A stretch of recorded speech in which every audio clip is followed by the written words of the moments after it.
Himehinui, Tenakoto, Tenakoto, Tenakoto katoa. Morena, welcome to the Sustainability Committee meeting of 22 May 2024. I'll ask Councillor Naylor to offer karakia.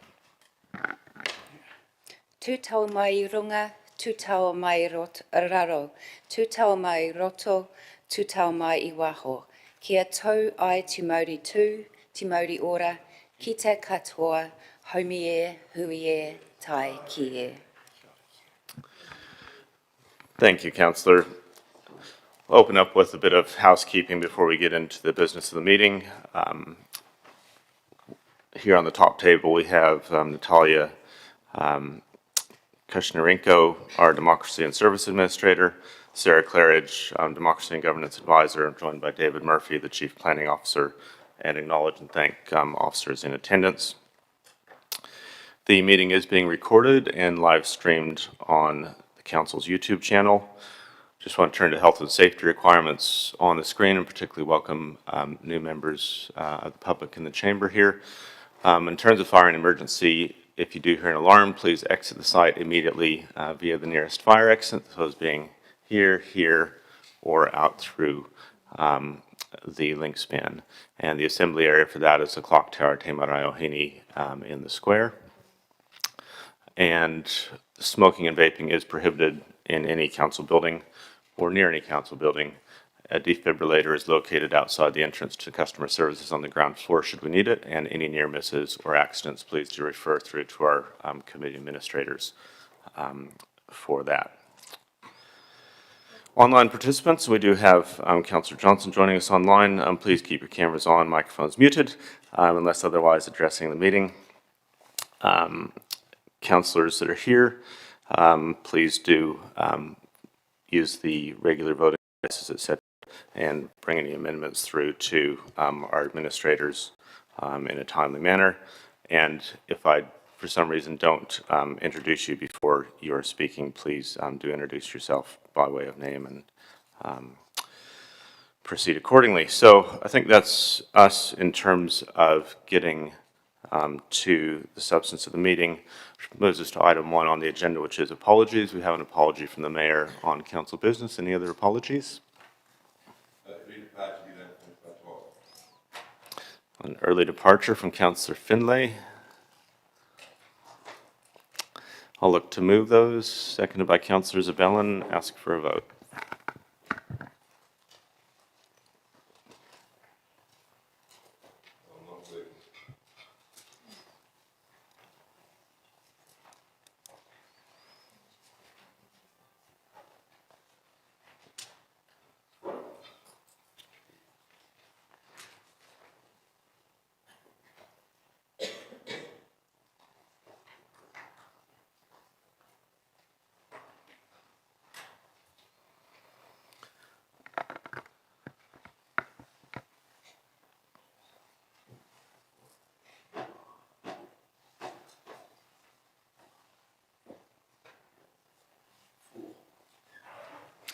Thank you. We'll take that from you on the voices, and hopefully the technology will work on the second one. We got a vote. There we go. Votes unanimous, 9 in favor. Thank you. Is there any additional items? I've not been notified of any, but are there any from the table? Seeing none, are there any declarations of interest? Seeing none, we will move to public comment. We do have one item of public comment from Rachel Blatcher. This is around item 8, which is the draft food security and resilience policy and resource considerations. Rachel, welcome to the chamber. Settle in, make yourself comfortable, and 3 minutes of our time is yours.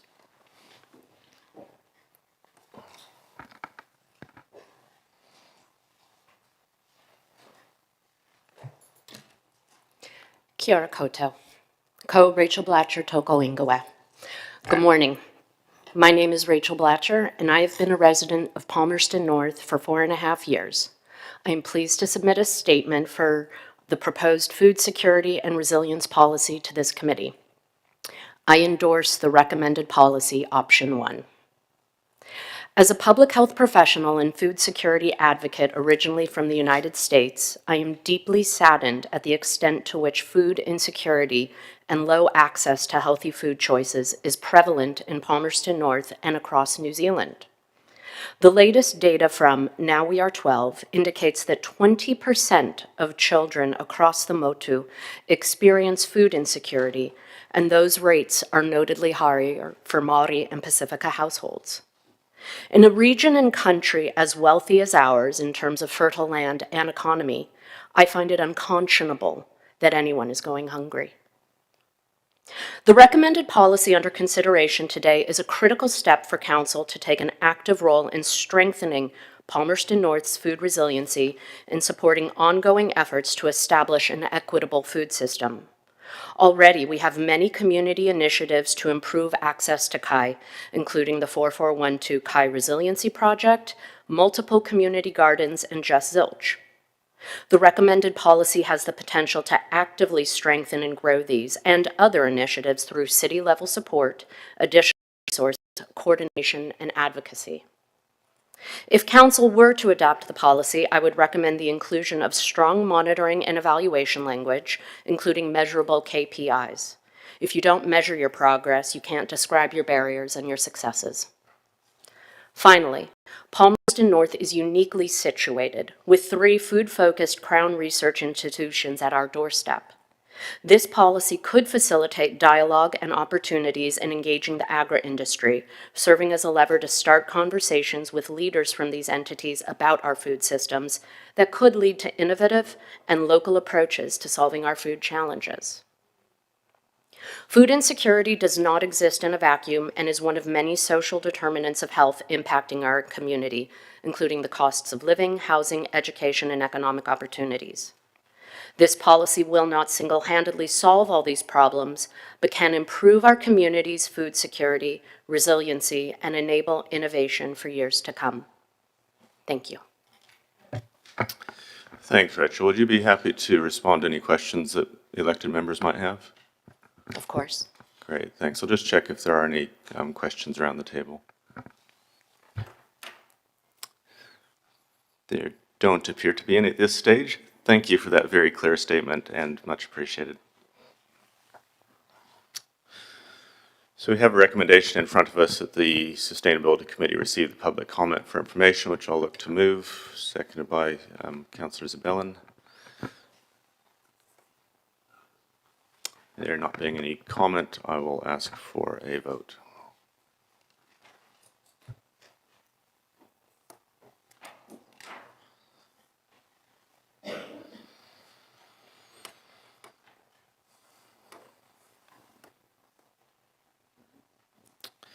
And that's passed unanimously, 10 votes for.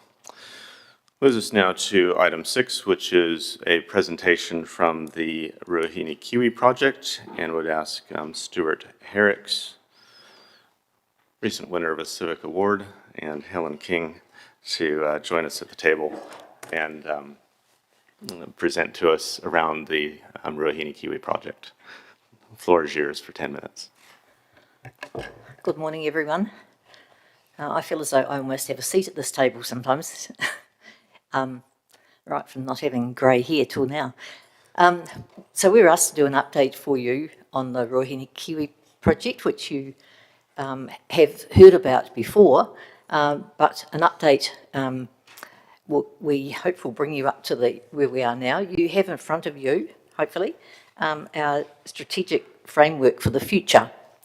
Now, you may remember that this project was made possible by funding from the Jobs for Nature program, which the funds for which ran out in June of this year.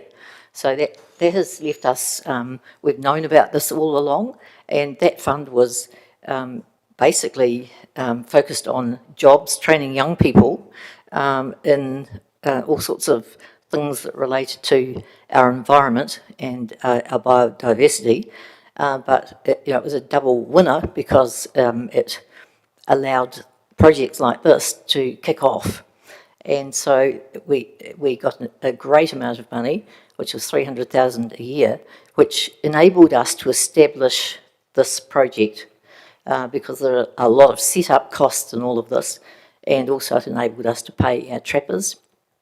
But so now we are in a position where we have 2,000 traps in the southern Ruahine, and we are in the next phase of working that project in a more economical way than in the past, because of course we don't have to pay for all the traps, and we have volunteers who will be prepared to take on the actual maintenance of those traps.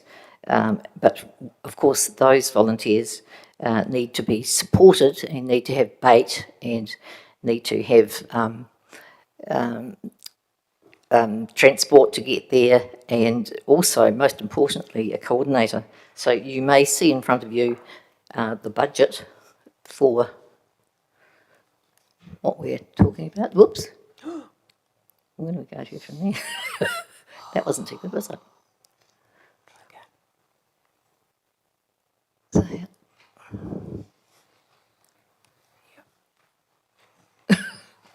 Talk amongst yourselves. Talk about yourselves. Yes. Oh, there we go. I just No, needed to have no. a sharper fingernail. That's the way. No, that's there. That's theirs, yes. So that's going forward. That's that one there. Brilliant.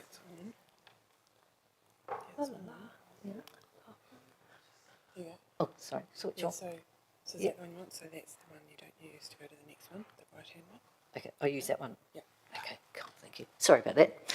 So this project is not just about the Environment Network Manawatu and Source to Sea, but it became, I'm sure one of the reasons that it got the funding it did was because it was a collaboration between Te Karo, Manawatu River, Hapu, the collective on the other side of the ranges, and the Environment Network Source to Sea group on this side, which made it something very special.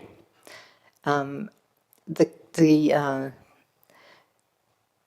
you know, it's the habitat that we need to maintain, we needed to improve, and for our little eastern brown kiwi, it is particularly mustelids that we're after. So the existing projects, you've probably seen on television, have been getting their kiwi mainly from the Cape Sanctuary, and they are breeding the little eastern brown kiwi, but having some trouble with it. The one that you'll be seeing on television, like at Makara, is the North Island brown kiwi, and they are very prolific. But we want to encourage the kiwi which was naturally in this habitat, which is the eastern. So far, we have our 2,000 traps out. We have, as you see there, 570 mustelids, and we've been training, of course, these young people. And the very exciting aspect of this is the community that we have brought in, and that is 30 farmers, and that's farmers who are giving access to the project, but also many of them are participating in it and checking their own traps. And so it's been a great collaboration because, as you'll appreciate, the land we're working on needs to get access through farmland. It's not just any old land. It's very mountainous, and if you look at our webpage, you'll see some of the pictures of the kind of country that's up there. Quite craggy, and you do need to be a particularly fit human or a goat to cover it. So there's 23,000 hectares, so you can imagine that's a very vast area. And the project we're involved in is just the beginning of what can eventually become a very large-scale project and something that the Manawatu can be seriously proud of. So here we are. This is where the traps are laid. Some of those are by little groups of smaller groups of people who have been out there, such as the Ruahine Whio people, and there's one or two other local groupings of people that we have joined up with and work with in the positioning of the traps to be most effective. One of the local groups, which you probably know, they've probably presented to you, is the Recap group at Ashurst. They have some traps out locally. So these in front of you, kinds of collaborations we have made. We have some very helpful contributors, such as the Egg Project, who have provided us with eggs, because these nasty little predators quite like eggs. They must particularly like these beautiful organic eggs provided by the Egg Project. And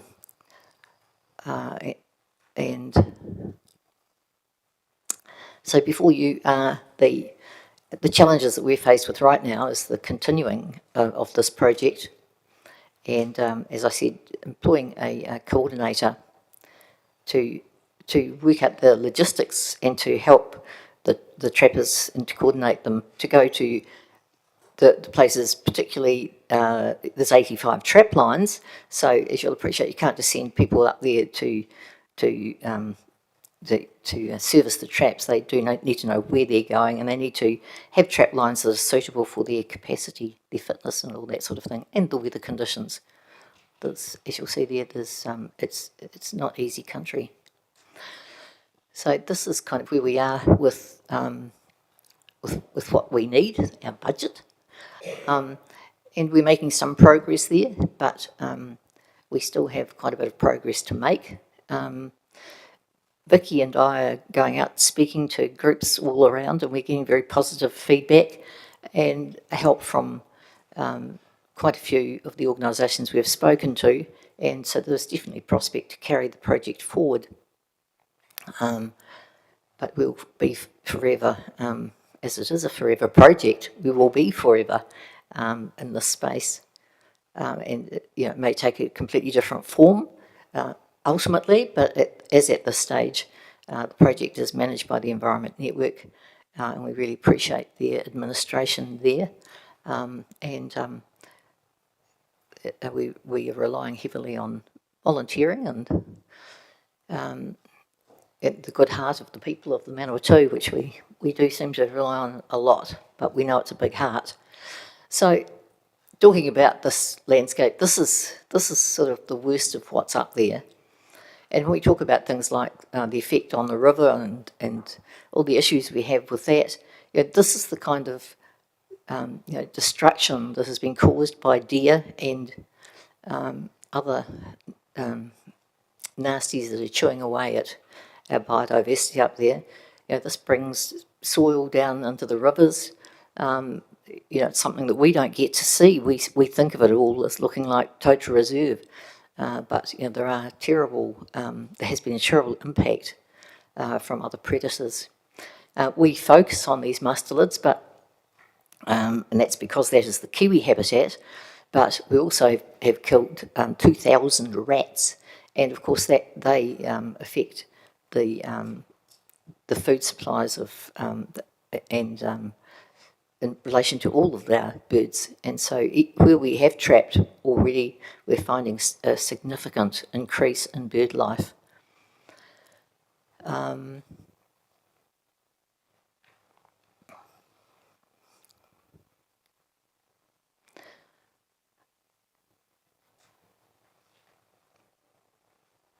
So we are working, as I said, to increase awareness, and hence one of the reasons we're here talking to you today. And also we're always seeking to find ways to make this project relevant to a lot of other things that are happening in Palmerston North. For example, the potential here for cedar and for generally the reputation of this region, because so many other areas have got kiwi, and it doesn't just lift the heart of us all, but it's an issue of regional pride and something, our children, get really excited about this sort of thing. And let's face it, there's not a lot that children can get excited about these days, other than, things that are on screens. And if you see a child with a kiwi, you realise that it's actually a medicine, and we could all do with a bit of that. So we're trying to maintain a reliable group of volunteers and to keep this project going forward.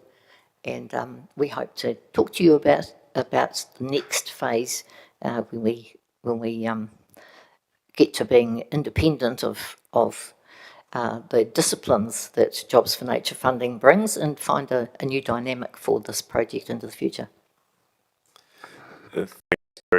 Briefly, Helen, is there anything that you wanted to add from E&M perspective? Just to talk a little bit about the support that we're trying to engender for the project so it can move forward. Stuart's mentioned the Egg Project, who for the last few years have helped us with a wonderful initiative where people can buy extra eggs along with their order to help us fill traps, because we need about 100 eggs a week. It's quite a big deal with the amount of trap checking we're doing and things like that. Jenny and Homes Manawatu have also come on board. They've launched the Give a Little page for us, and they're deeply committed to helping us reach our goal as well of getting kiwi back into the homes of our ranges as well. But we are talking to all councils who the project influences. I've talked to Manawatu District Council about this recently in our long-term plan submission. They, of course, you may well know, were looking at their aviaries and what they were going to do around that, and I very cheekily suggested they could relocate that money into native biodiversity and support the Ruahine Kiwi project. We'll see what their decision is around that, but of course we've submitted to Horizons as well. So lots of conversations are going on, and as Stuart said, this is a lifetime project. It's not like we're going to chuck a big pile of kiwi in there and hope for the best. It's not how it works. This is something that we have to continue trapping for and continue working on. But at this stage, we are projecting 2026 with the plans that we've made, that Stuart's outlined here, if we can make them happen with funding. Great, thanks, Helen. Very exciting. Thank you both. Just check what questions there might be in the room. Councillor Hopatef. Morning, ladies. Thank you, Chair. Fundraising. So if you're short from council, so will you look to other avenues for fundraising? Absolutely. So as I talked, we've got a collaboration with Jenny and Homes. We've got several funding applications we're making, and we're looking at kind of crowdfunding some things as well, a potential fundraiser. So we do have a plan. And of course, we're hoping our conversations with different councils may have some of our ideas come into fruition as well. We wait to see those decisions. So you don't know at this stage what Plan B will look like to how much you need to raise? We do, and that was just outlined in our budget, ideally. I saw that, but that was the total budget of what you needed. I just wanted to know what you think you need to raise. I know it's hard because you don't know what the outcomes are. So, Yeah, for survival, we need about 80,000. yeah. And so we have had some quite positive feedback from one of our prospective funders, but that's yet to be confirmed. Sure. So we're feeling quite chirpy as at this moment, but it will be some time before we can publicly confirm one of those things. Sure. And that will make us feel, when you get a core, working from that core makes life a lot easier. And even in presenting it confines the amount and the exact portion that we'll need to raise. Yeah. Can I ask a follow-up question? Have you thought about talking to the wind farms? Yes, we have. Yeah. How did you get on? Yes, that was interesting. Our conversation with Meridian, because that is the wind farm, does not relate to salaries. And we find this with every funder and every charity that goes out there has the same thing. I don't know how they think that organisations can continue when it's the core salary that makes everything happen. That's the sort of the centre. But I think that we should go back to Meridian and exclude the salary and just go for the bait and the transport and that sort of thing. So Absolutely. we're absolutely at that stage. Yeah. Yeah. Very good. Thank you, Mr. Chair. Thank you. We'll go online to Councillor Johnson. Thanks, Mr. Chair. Can you hear me? Yes. Thanks, Helen and Stuart for that excellent presentation. Just to cut to the chase, are you looking for a contribution from Palmerston North City Council? And if so, what's the order of it? No, we're not actually asking you for money. You can't believe that, can you? But, yeah, we'd always be grateful of money, but at this stage we're not, no. Okay, that's I suppose good to hear from our perspective and also from yours. So, is there a sort of a deadline for your fundraising? In other words, do you have to have it all in by the end of June, or is there a bit more leeway than that? There's a bit more leeway. The Jobs for Nature funding concludes in June, but things are trickling in that will mean that we can gently continue at a basic level until we're able to hopefully confirm other funding as well. So nothing will stop. It will just be pared back. And the project itself won't stop. We'll make something work that will get us there. But obviously, the more funding we have, the more comprehensive this work can be and the more successful a re-release will be as well. Yes, there are Give a Little pages which have funds trickling in, and we do have a small amount that we can move over. Okay, thank you for that. Thanks, Mr. Chair. The Deputy Mayor.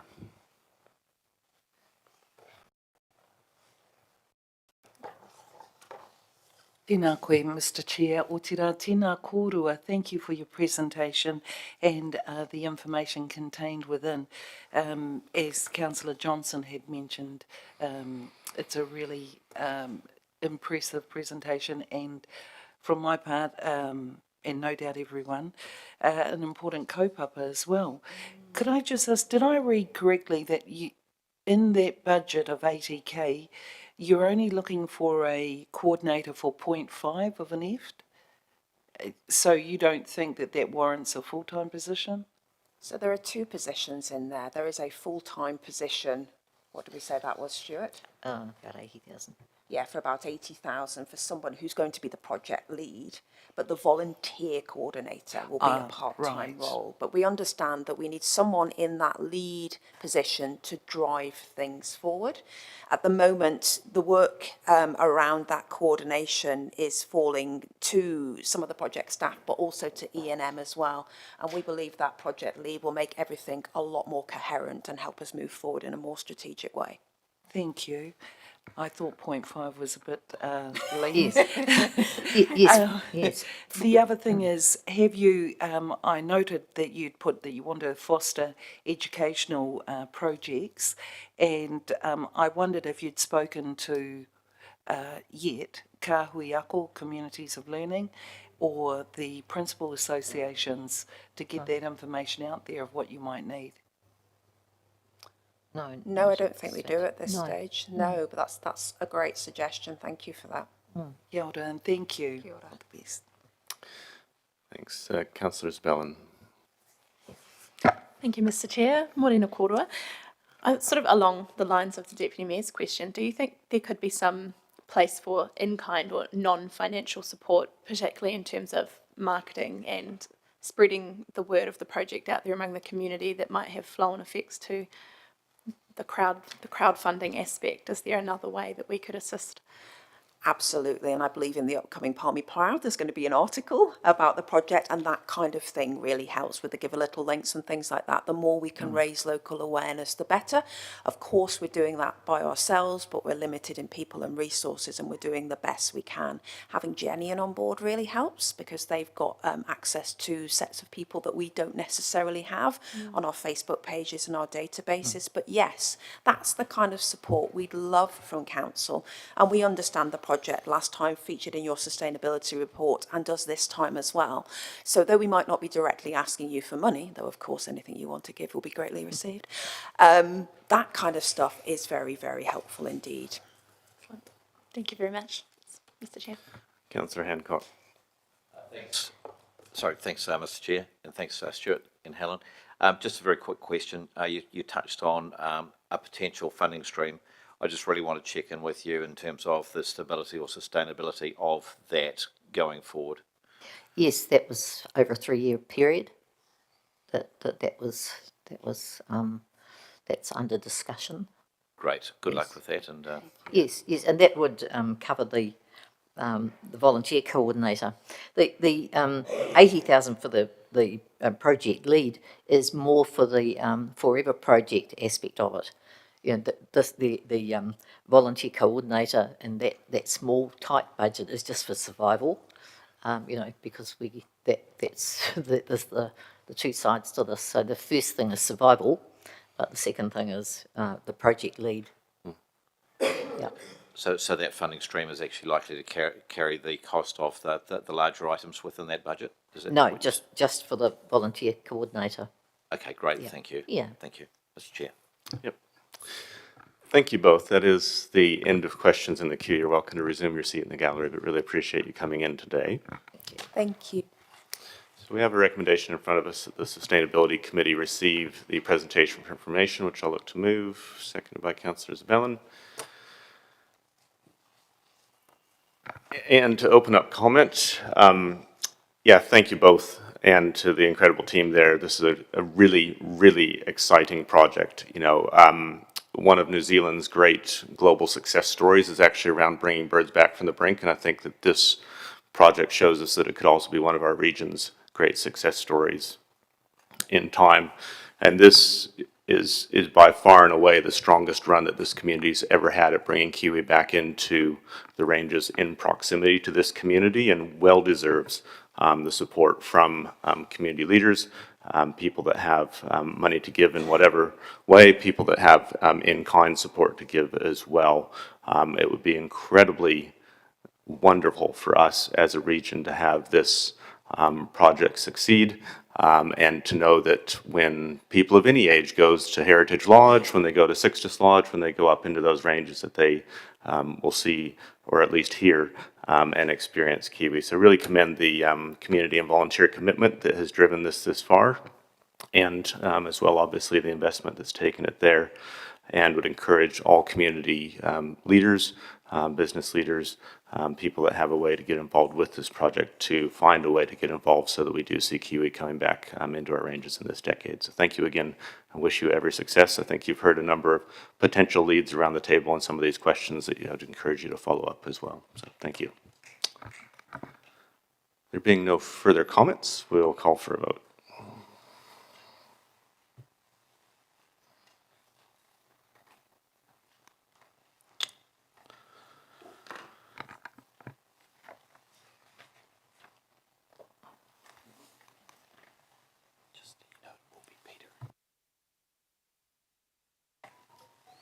That's passed 10 votes for, which moves us on to consideration of the minutes of the meeting of the 13th of March, 2024. And the motion is that the Part 1 public minutes be confirmed as a true and correct record, which I'm happy to move, seconded by Councillor Zabellin. There being no corrections to those minutes, we will call for a vote.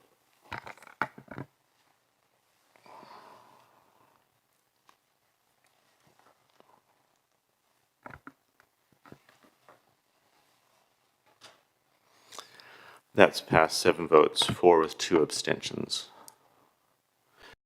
Moves us on to the first substantive report on the agenda, which is item number 8, the draft food security and resilience policy and considerations, and would invite Kate Herridge, policy analyst, and Peter Ridge from the policy team as well to present this report. Welcome both.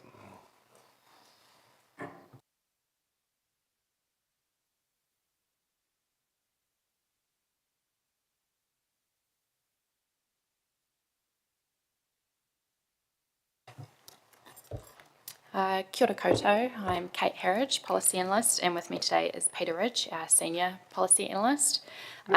Julie McDonald, our Strategy and Policy Manager, she's on leave at present, so she's unable to be here today, even though she's named as a presenter on the memorandum. I would like to acknowledge members of the Environment Network Manawatu and Manawatu Food Action Network who may be watching online or are here with us in the chamber, and particularly Rachel, who made a public comment earlier. We will take this report and the supporting attachments as read, but we would like to speak to a few key points. Firstly, the draft food security and resilience policy that is enclosed as attachment 1 is a working draft. It has been prepared in accordance with Council's policy framework and has been provided for your consideration. We welcome your feedback on the working draft policy, particularly regarding its purpose, the objectives, principles and guidelines. We are continuing to revise the draft policy in collaboration with identified stakeholders and Māori Advisory, and we will present the draft policy to this committee at the next meeting in August for approval for public consultation. Secondly, and the purpose of this report today is regarding the issue of resourcing. Through analysing the early engagement responses and in the drafting of the policy, it has become apparent that without dedicated resourcing to support the delivery, the draft policy may be ineffective in achieving the desired outcomes. The most appropriate way to address the question of resourcing is through the deliberations on the long-term plan. There are 2 options for the committee to consider today. Option 1 is to refer consideration of allocating dedicated resourcing for the delivery of the policy to the long-term plan deliberations on the 29th and 30th of May. This is the recommended option. This will allow Council to consider the resourcing of the draft policy as part of the broader strategic considerations for funding within the long-term plan. The nature of any resourcing would be a matter for Council to determine. Option 2 is to not resource the policy. Ultimately, a decision around resourcing will give us greater clarity in determining the role Council wants to play in responding to food security and resilience issues through the draft policy. We are happy to answer any questions. Thank you, Kate. Appreciate that. Start the questions off with Councillor Hapeta. Thanks, Mr. Chair. Thanks, Kate. It's just a question around, do you have any idea of how much resourcing would be required? And I know you sort of said that that would be a question that would be for the long-term plan, but do you have any indication of how much resourcing would be required? As I said, it's just like, it's hard for us to know. Yeah, absolutely. The nature of resourcing would be a matter for Council to determine, but we have given some guidance of what that could look like. That is under paragraph 5.6 in the memorandum.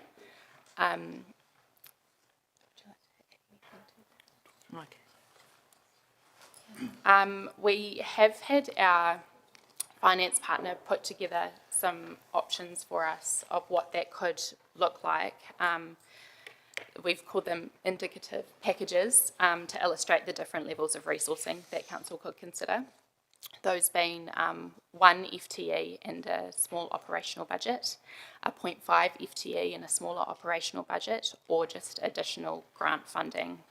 However, it is up to Council to determine how much that resourcing could be. Option 1, which is the 1 FTE and a small operational budget, we have put together total funding for that role of $124,500.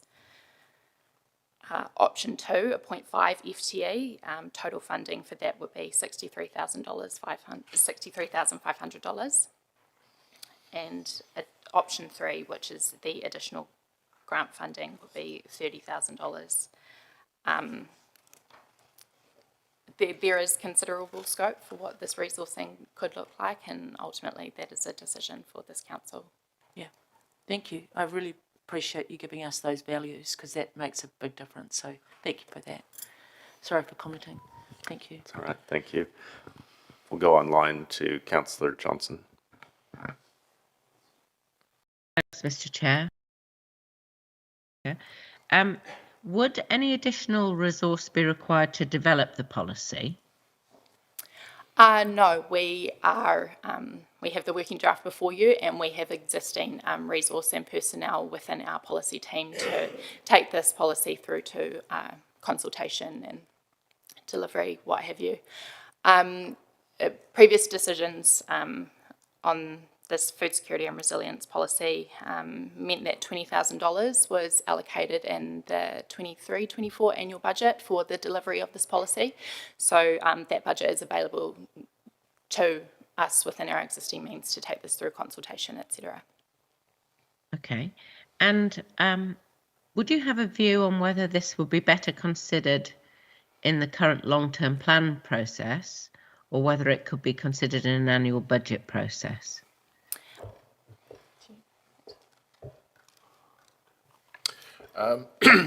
We've indicated in the report, we think the appropriate step would be through the long-term plan. Primarily, this is a question of timing. Doing it through the long-term plan means that it's been considered alongside all the other strategic considerations that the council may have. It also gives us a lot more clarity going into the policy development final stages. That being said, if it was to be referred to the annual budget, that's something we can work with as well. So it's really up to the elected members what they prefer to do. When you say better clarity, could you expand on what you mean by that? Sure. So as we've been going through, and I'll acknowledge Kate here has done the work here, going through and identifying the role for council is somewhat of a guessing game without having a clear idea of the level of resourcing commitment. Having that earlier on gives us a clearer idea of what kind of role we could articulate through the policy. So yeah, I think it gives us a bit more clarity up front, but we can still work however you would like us to work. Right, so having the resources up front in the long-term plan before you deliver the policy actually makes it easier for you to develop the policy. Is that what you're saying? Correct. It means we can match things a little better. Yeah, okay, I understand. Thank you for those answers, Mr. Chair. Thank you. Councillor Naylor. Thank you both. A few questions from me. In 5.6 on page 18, the example is provided there of the play policy and the fact that Sports New Zealand contributes to the cost of a dedicated role within New Zealand. Have you guys looked at whether there's any agency who would fund this sort of work in a similar way that Sport New Zealand funds play, in terms of government agencies or other funding mechanisms?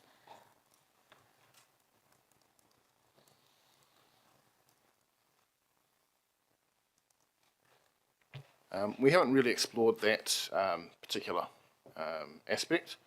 Off the top of my head, I can't think of any agencies, but that is something we could take away and consider. Okay, thank you. Now, page 49 has got the list of people who in groups that were engaged in terms of this research that's been completed, which appears to be quite comprehensive. What do you think we would be gaining from public consultation? Oh, perhaps I should ask the other question first. Does Council's policy framework require us to consult on this policy? Yes, it does. Consultation on policy development is always considered part of best practice.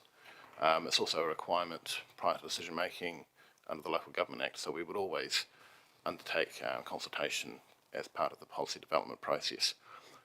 What I would say is the nature of consultation is always scaled appropriate to the question being considered. Yeah.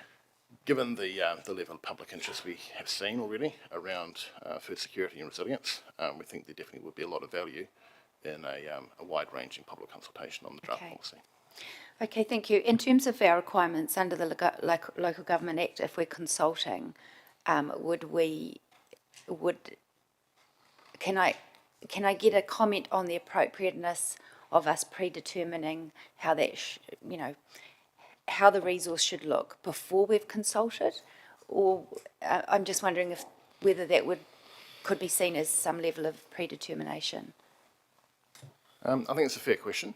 I don't see that committing resource in advance of delivery commits the council to a particular course of action. So the resourcing doesn't have to be in a particular arrangement. It doesn't have to be an FTE, it doesn't have to be a grant, it could be a combination of all kinds of forms in terms of resourcing. It also doesn't commit the council to spending that resourcing if it decides to make a different decision later on. So there's no pre-commitment, I think, or predetermination of the policy process. But given the council's commitment so far, I think it suggests also that the council has is serious about taking the policy forward. Okay, thank you. Thank you both. Just picking up, I guess, on some of the lines of questioning that we're hearing largely around timing of when we might consider resourcing. When your advice is to refer to the long-term plan process, could that potentially be that we would refer it to the long-term plan process with a view to identifying resource that would actually commence in year 2? Sorry, could you just clarify that a little bit? I think I know what you're saying, but it'd be good to have a bit more clarity there. So as I understand, the timing around the public consultation means that sometime within the next financial year, we will land a final policy. And subsequently to that, we would then want to have some resourcing in place. So I'm trying to understand then if it would be advisable to take up the discussion around resourcing in the long-term plan process, but actually consider that the resourcing would actually be initiated in year 2 of the long-term plan rather than year 1 of the long-term plan. Yeah, I think that wouldn't be a major impediment if the decision was made through the 10-year plan to allocate funding, but for it to initiate in year 2. The expected timeframe for policy development here is bringing a draft back for approval for consultation in August, with consultation to follow in the latter months of the year. That would envisage adoption potentially by the end of the year. What you would see then potentially if there is no funding to deliver the policy in terms of implementation for the remainder of the next financial year up until the annual budget is approved. But provided you were satisfied with that kind of delay, then there would be no issue. Yeah. Great, thank you. Further comment from the Chief Planning Officer. Thank you, Mr. Chair. Just through you, Mr. Chair. I guess I was conscious of, in terms of finalising this paper, somewhat trying to avoid a conversation on resourcing, but I appreciate that there's also a chicken and egg element to this process. So just to clarify, I think what we've tried to do is provide a pathway forward, which is sharing a draft policy which allows you to understand the recommendation in terms of giving effect to the research and the direction that the council have asked for, but without forcing your hand today on resourcing. So by sharing the policy in the lead up to the LTP, should the council want to allocate some resources to advance this work, then it can do that, and it has an understanding of what the policy would look like. I'm not sure I've assisted the situation, but just describing that as officers, we appreciate the challenge between the chicken and egg scenario between the policy and the resourcing, because if you adopt a policy and there isn't any resourcing, then the likelihood is that progress would be slow or very slow. Hopefully that's of assistance, but certainly the LTP is a good time to consider the resourcing alongside is the appropriate time to consider the resourcing alongside the policy, and there would be no issue with funding starting from year 2 if that was what the council wanted to do. Great, thank you. Also, just a question around the range of objectives that are outlined in the working draft, which start quite broad, and just wondered what the officer's advice is around the rationale kind of around that full sweep of objectives that are in there, and any advice around any changes that we might want to make to that. We've produced those objectives based on the feedback that we received through the research and also the early engagement process.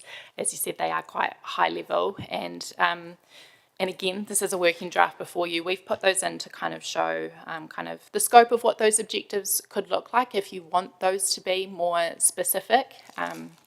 Comment has been made to monitoring and KPIs and outputs. We are happy to receive your feedback on what those objectives could look like, whether you want them more specific or there are ones in there that you would like us to focus on first. We're happy to take your advice on that. Thank you. And finally, just picking up on some of the public comment that we received, could you give us a sense of what is currently expected around monitoring and performance standards within the policy?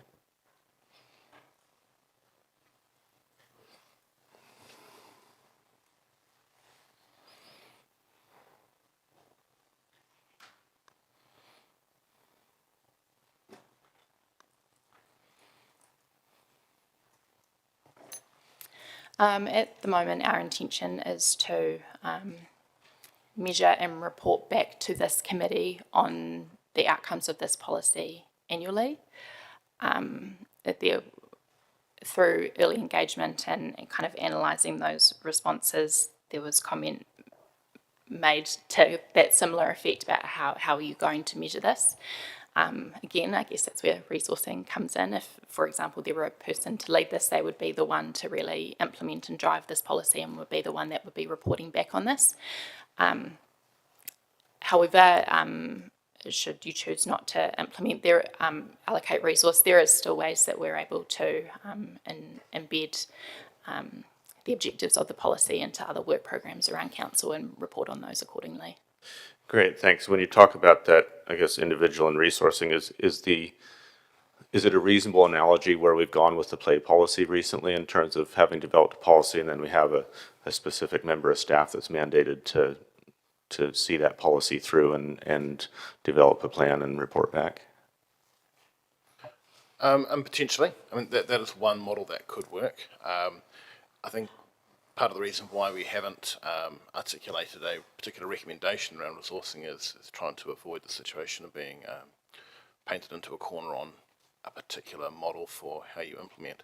But certainly having a permanent full-time or part-time staff member provides a degree of focus for the implementation of the policy and makes it much easier to manage things like reporting back. Great, thank you. Back to Councillor Naylor. Thank you. Just a couple more questions. Firstly, what we've got in our papers today is a working draft and also quite a comprehensive research report. Just trying to understand why what's been presented to us isn't just... so then we would then get the draft policy in August. What do you think is different between what we've got in front of us now and what you might present to us in August, or why has it just been presented as a draft rather than, or as a working draft rather than a draft for us to endorse? So the reason for presenting it as a working draft here is because there is some more work required. So one of the things that Kate mentioned earlier is we're working with Māori Advisory. So there is some work to be done with our Māori Advisory team to take another look at some elements of the policy that could be revised. But the key element is resourcing, because we've identified through the policy development process that the question of resourcing will have an impact on the shape of the policy. We wanted to bring this to the committee, given the timing of the deliberations on the long-term plan, and hopefully get some direction from elected members on that resourcing question. So that will allow us to take a look at the policy, which is probably fairly close to the draft we would bring back in August, and bring that back to you with a little more certainty. Thank you. And just, you mentioned before, Kate, that if without FTE, we'd still be able to embed the objectives into work across the organisation. In any sort of decision around resourcing, how would we be informed of the difference between the policy with an FTE or the policy without an FTE? You're talking about what shape it would be and things like that, but I don't feel like that gives us a specific idea about essentially what difference that resource would make if we are still able to embed the objectives across the organisation without FTE.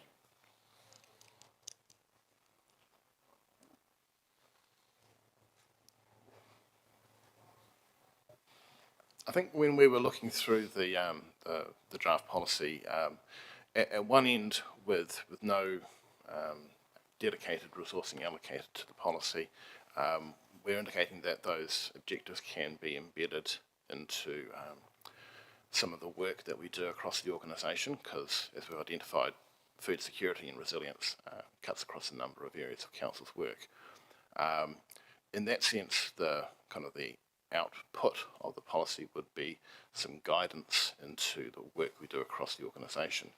But your impact into the issues we've identified around food security and resilience is likely to be quite minimal.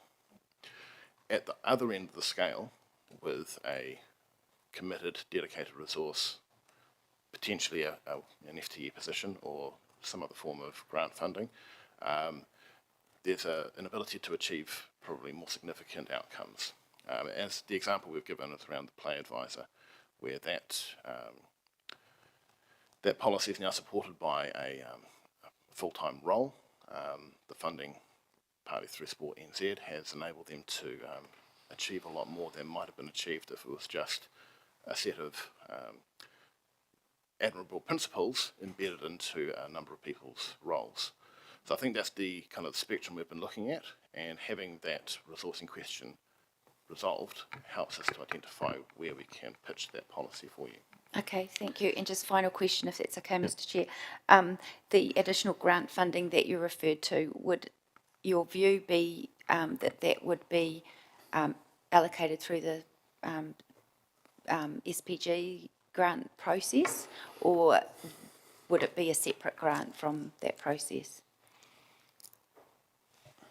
I don't think we have explored the delivery of that option. Right. We've indicated it as a potential delivery model for implementing the policy, but we haven't given any detailed thought to whether that would be through the strategic priority grants or a separate funding process. Okay, thank you.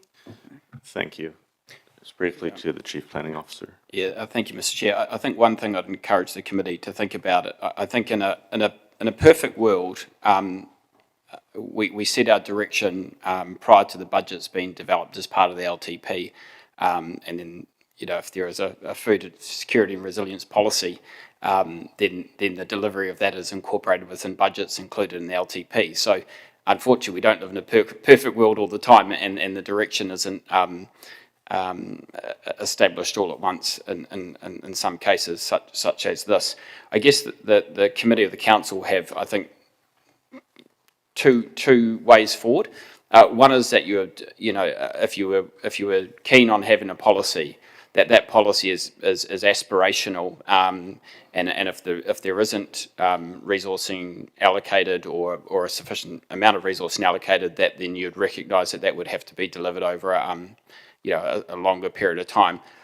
The alternative option is that the policy is aligned to any resourcing that is made available as part of the LTP or the annual budget. So given that the direction wasn't set prior to those budgets being set as part of the LTP. So hopefully that is of assistance. Yep. Thanks. Looks like we're in round 2 of questions. Just ensure that you do cover new territory. We'll go online first to Councillor Johnson. Thanks, Mr. Chair. I just wanted to indicate that I would be happy to move the recommendation that the officers have in the papers. Thank you. Thank you. Councillor Hopton.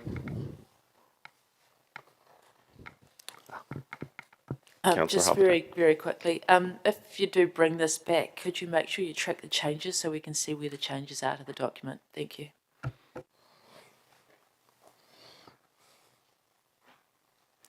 Excellent. That does appear to be questions asked and answered. Thank you both for bringing this to us, and we'll look to proceed from here. Just check if there's any desire for a seconder to Councillor Johnson's proposal. That's been seconded by the Deputy Mayor. And we'll go to Councillor Johnson for comment. Thanks, Mr. Chair, and thank you to the Deputy Mayor for seconding. I understand the discussion that's ensued, I suppose, about which comes first, but I'm not keen that this be delayed. This has been a policy that has come to us from community request. It has been strongly supported by different sections of the community, as well as different community organisations. And it's taken some time, as you'll note from the dates, to get it even to this point.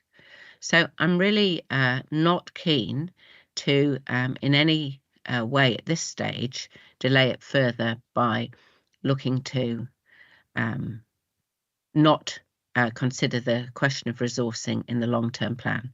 I think that, as the office has indicated, that's the appropriate place to consider the resourcing, and it also is the appropriate place to consider the strategic direction of council and whether or not this is the sort of thing we want to be involved in.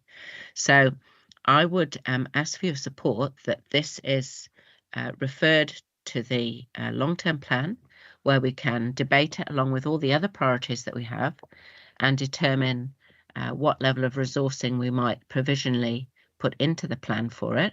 And then that will allow, as the office has described, that will allow the policy to be developed to make best use of the resourcing that's available for it. And just to, I mean, a lot of this has been said before, but just to reiterate, there's a huge need out in the community around food security. There are thousands of people in the 4412 who encounter food insecurity every single day. And I think maybe it may seem like a problem that perhaps some elected members haven't had to grapple with, but certainly I'm very well aware of the issues that are a daily source of stress for very many of my neighbours. And so I do want to move on this with some pace, at least council pace, if not what will be pace to anyone else. And I do want us to have the debate alongside every other priority that we need to consider. But for me, this is a high priority. This is a community request that has come to us, and we need to be clear whether we support it or not. I personally do. We'll wait for the debate to just see who else also supports it. But I do think just pushing this off further out into the future, resourcing for year 2 of the long-term plan, I'm not comfortable with that. So that's why I ask for your support on this. Thank you. Councillor Hancock. Thank you, Mr. Chair. I'm just going to indicate that I'm fully in support of Councillor Johnson's recommendation here, or the recommendation. I think when I actually read the report and the research, I think probably the overriding theme of this is that there is a lack of coherency across the sector who works towards food security across our communities. I think probably it really sort of also underlines the imperative of food insecurity in our communities, and it goes actually beyond postcode 4412. You know, we've got Roslyn, we've got parts of Whakawhuru and also Awapuni, which suffer from similar issues. I think the LTP is the appropriate place to put this and consider this, because that actually provides us with an indication in terms of sustainability of that funding and resourcing going forward. So those are my comments, and thanks to Councillor Johnson for putting this before us. Thank you. Councillor Zabellan. Thank you, Mr. Chair. I just want to thank the officers for all the work that they've done so far, especially for the thoroughness of the research project, because they've clearly connected with a very large and varied number of the groups who are already active in this food security space in the city. I think it's a really strong start and a pretty comprehensive picture for us to build from. And I think we agree with Councillor Johnson. We have heard a lot through the LTP submissions about the struggles that people are facing financially and the difficult choices that they're having to make, and access to food or a lack of it is something that's worrying many people, but it is already impacting many others. So and I've struggled with this chicken and egg aspect to this, because I think it is prudent for us to set what our objectives are and what the direction that we want to head in is, and that will allow the how of the policy to be fully developed, and then that would ideally give us more certainty about the resourcing that would be required to give effect to that.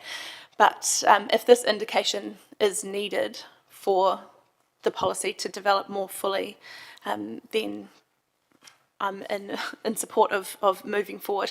An informed decision is always a best decision. I think that a policy is necessarily quite inward looking and council centric, so it's, to me, very important that the citywide aspect of what we asked for is going to be kept to the forefront, so that we don't limit ourselves to thinking to just what's already going on in the city, and as what was noted in the public comment, that we keep our eyes open to other opportunities that could be acted on or taken and run with. So that, to me, is perhaps looking at the better food security and connectedness between our what's happening in an urban space and what's happening in the rural space with the food producers as well. And that's something that's not really touched on at this point, but I think is an opportunity that we could explore through that policy. And trying to get sort of a more joined up food network, which is something that's come through really strongly. Just speaking to the public comment this morning as well, I think that with the policy moving forward, this allows us some time to include that strong monitoring language and development of KPIs, so we can actually track what progress and impact we're having. And I also wanted to note that having this policy work continue and indicating some resource towards it doesn't preclude us from making changes to community garden guidelines, for example, through LTP or other means. There may be other opportunities to address funding issues by adjusting the settings or criteria of the Environmental Initiatives Fund, which already does have food security projects as a criteria, but we could emphasise that to a greater degree in the meantime. And based on the feedback from the research report, those two actions could have an immediate positive impact with very little resource. Meanwhile, the policy work can continue under the existing resourcing and with an indication of future resourcing, and that includes a public consultation budget, so we can really nail down what we think council's role should be and what our objectives are, where we want to get to, particularly in that issue of collaboration and coordination between what's going on in the sector, largely in silos. Yeah, I'm not particularly keen to extend the timeline of this work. It is tricky timing given the long-term plan, and if a need for further direction from council is needed, then I'm in support of that. I think we want to set this up to succeed. That's the most important thing for me, and on the basis of that, I think there are other actions that we could also look to take outside of the policy, which can have immediate impact in just getting out of the way of what people are already doing. So very keen to test this with the room, and if this fails, I'll have an alternate motion to refer this to an annual budget process so that we don't lose sight of it. Thank you, Mr. Chair. Thank you, colleagues, and firstly, thanks to officers for great work to get us this far, and as you will have sensed from questions and correspondence, this has been a little bit tricky for me in terms of how we go with the chicken or egg problem, but I can hear the comments in the room and the input from officers around there being a path forward as indicated with this. This food resilience and food security stuff does sit right at the core of us having a strong community, and it is essential that we do move forward with it. And there's two kind of facts that really sit with me quite difficult for me to actually reconcile them. One is that we've got a $400 million slice of our economy that's all about food. And the other one is that more than 1 in 10 people in this community are experiencing food insecurity. And I don't think that those two things in the long term can or should sit side by side. So I'm very keen that we do see progress around the policy as outlined, and really look forward to seeing the community input coming in around that. I think if we do this well, we can really see some good outcomes around increased food security and food resilience in the community. I do have some commentary around the specifics in terms of objectives, which now sit in an additional recommendation. But I think what we'll do is conclude debate around the first recommendation and then pick up around the second recommendation to see what the appetite is to further focus the policy a bit compared to what officers have brought to us. But again, thanks to the officers for the good work that's gotten us here.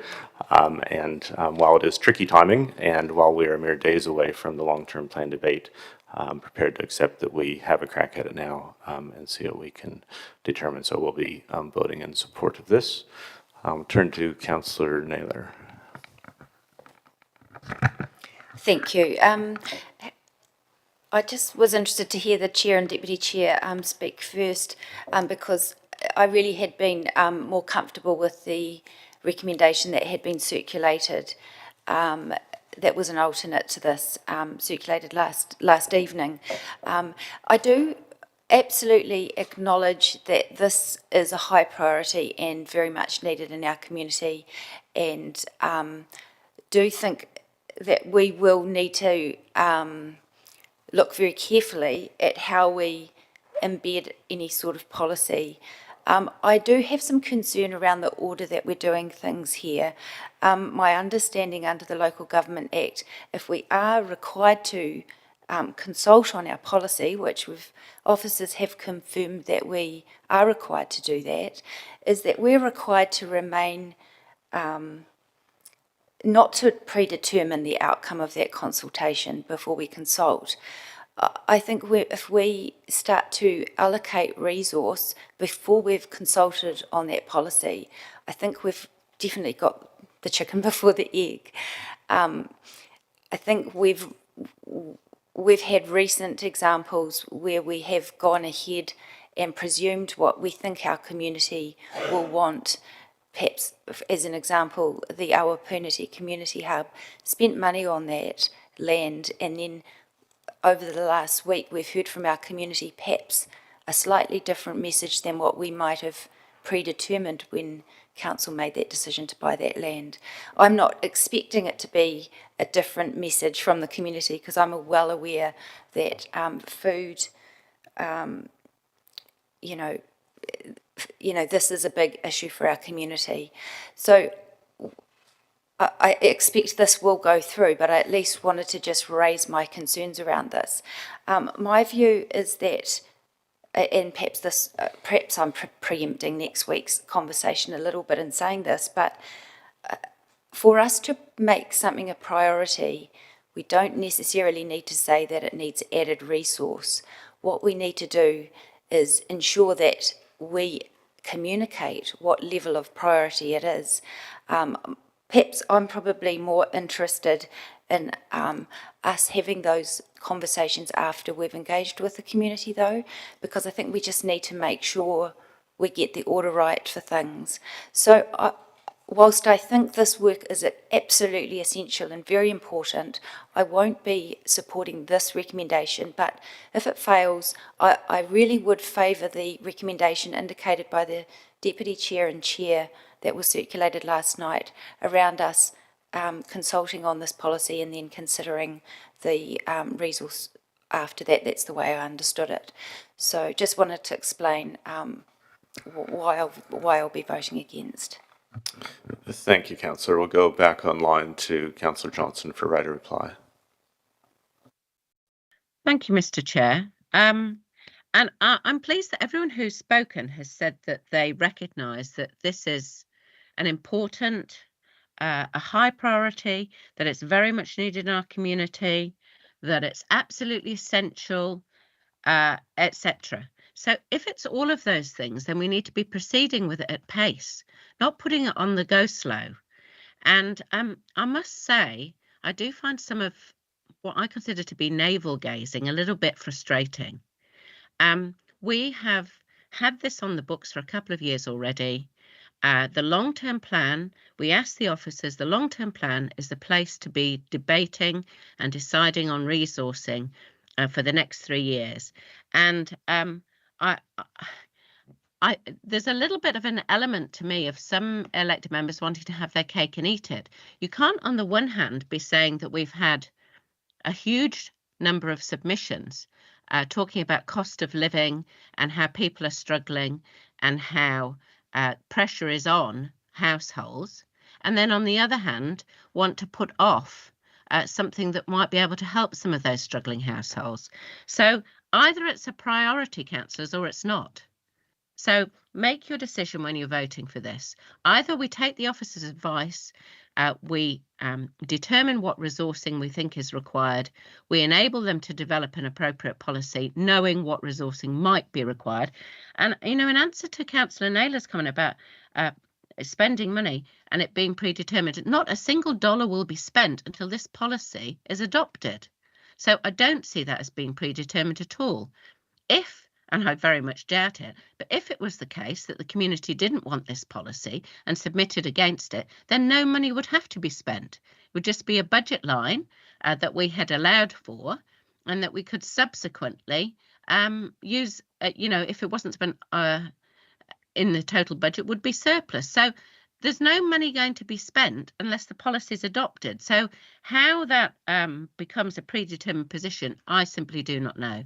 So I'd ask for your support on this, councillors. And my final comment would be, just because an alternative recommendation is circulated the night before a meeting by the chair and the deputy chair doesn't mean that that's the best recommendation. It's an option. It's an option that I certainly considered with an open mind, and that was why I put the questions that I did to the officers about the timing and about when would this be best to be done. And my conclusion was that it would be much better to be done in this long-term plan round so that we can develop an appropriate policy. So if you agree with that, that's fine. Please vote with it. If you don't, vote against. Thank you. Thank you, Councillor. I'll ask for a vote on just recommendation 1.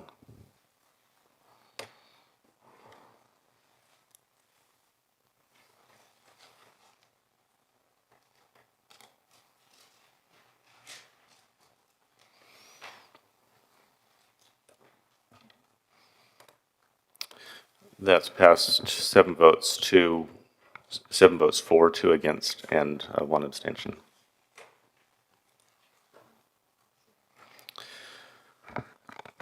Now I'd like to draw your attention to the additional second recommendation, which will hopefully come to screen in a moment, which is around bringing some greater focus to the objectives of the policy. As we've heard from officers, they've started with a reasonably broad set of objectives and are happy to receive feedback. Obviously, that can come simply by way of comment, but I felt that it would be better to test the appetite of the room for seeing a specific subset actually be where the particular focus is. It doesn't mean that the other objectives would be totally off the table, but really wanting to give officers some guidance around where we would put the energy here. So the recommendation before us is that the committee instruct that a draft policy for consultation be reported to the Sustainability Committee with a particular focus on the achievement of objectives 4, 5, 6, 7, and 8. The rationale around that, there is a total of 9 in the proposal, but the first 3 are very, very broad indeed. So we have things like healthy outcomes for communities. It's really hard for me to see how this specific policy would need to be heavily focused on that. Whereas when we get to 4 and onwards, we talk about quite specific things like resilient community with reliable access to food during times of adversity. And I think those are things that we can really sink our teeth into. As well, Objective 9 is much more ably treated and is in fact dealt with in the waste minimization and management plan around food waste diversion. So this really puts focus firmly on the core things that a policy could really influence in terms of food resilience and food security in the community. So would ask for colleagues' support around that and see if there's any other comments to that. Councillor Zabelin. Chair, so I'm happy to second this because I am giving this some thought. I'm of the view that narrowing or tightening the focus and tightening the scope of the objectives may be helpful to the officers as well in terms of us setting a direction or giving some direction as to where we'd like to see this policy really start to grow. To my mind, 4, 5, 6, 7 and 8 are reasonably specific but not self-limiting in that they enable us to be have an eyes up approach, be looking across the whole community as well as organisationally what our role is, and has quite a large scope for what can be influenced, but not so large that it's intangible. So I am of a view that, as well as indicating some resourcing, perhaps tightening up what the focus of the objectives and outcomes could be as well helpful to the officers in progressing this work, and would ask for your support. Thank you. Thanks. We'll go online to Councillor Johnson. Thanks, Mr. Chair. If I could just put a question to you as the mover, please. Yep. Was there a reason why number 3 was left out, the educational opportunities to enable individuals to enhance knowledge and upskill? Yeah, my personal view on that was that was something that would actually enable 4, 5, 6, 7, 8 to be better delivered, and kind of as a standalone wasn't necessary to be identified as an objective. I see it more as an enabling opportunity for the other objectives. Okay, thanks for that reply. I'll just have a brief comment. I mean, I do think that educational opportunities in this space are an extremely valuable part of the policy. So I wouldn't like to see number 3 left out in terms of focus, because I think there's been a lot of upskilling people in terms of passing on gardening skills and understanding, you know, how to have an easily accessible source of vegetables in your own garden, that I think is a valuable and important element of the CAR resilience policy. So I wouldn't like to see an emphasis to move away from that. I understand that sort of 1 and 2 are quite general, and that 9 is perhaps covered elsewhere. I agree with that. But I do think that the educational aspect of things is actually quite important for the success of this project. So, I mean, I personally would like to see 3 included with the others, if at all possible. Thank you. Thanks for that comment. And for sake of efficiency, both the mover and seconder are happy to see 3 added to the list of objectives. Are there any further comments? Councillor Hancock. Yeah, thank you, Mr. Chair. Similarly, I have some concern about Objective 2 being actually not included, because that relates to, I guess, the coherency of the food resilient networks that exist within the city. And of course, when you actually read the research in the report, it really tells us this is where there is a significant issue which needs to be resolved. So I'm just wondering whether or not the mover and seconder would like to include Objective 2 in that as well. Thank you. Thank you for that comment. I think my response on that at this stage would be no, given that it is quite high level and generic and could be applied to any matter of policy with a social or environmental outcome. So I would more see that as something that is taken as expected within any policy framework rather than a specific objective of an individual policy.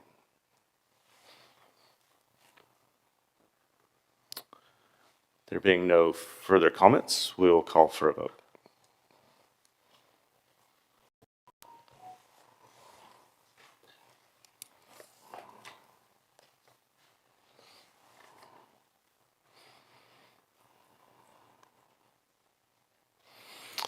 That's passed 10 votes for. Thank you, colleagues. We will go to the next report, which is an update on opportunities for native species reintroductions in the Turitea Reserve, and call on Adam Jarvis, Principal Climate Change Advisor and Biodiversity Specialist, to present this report.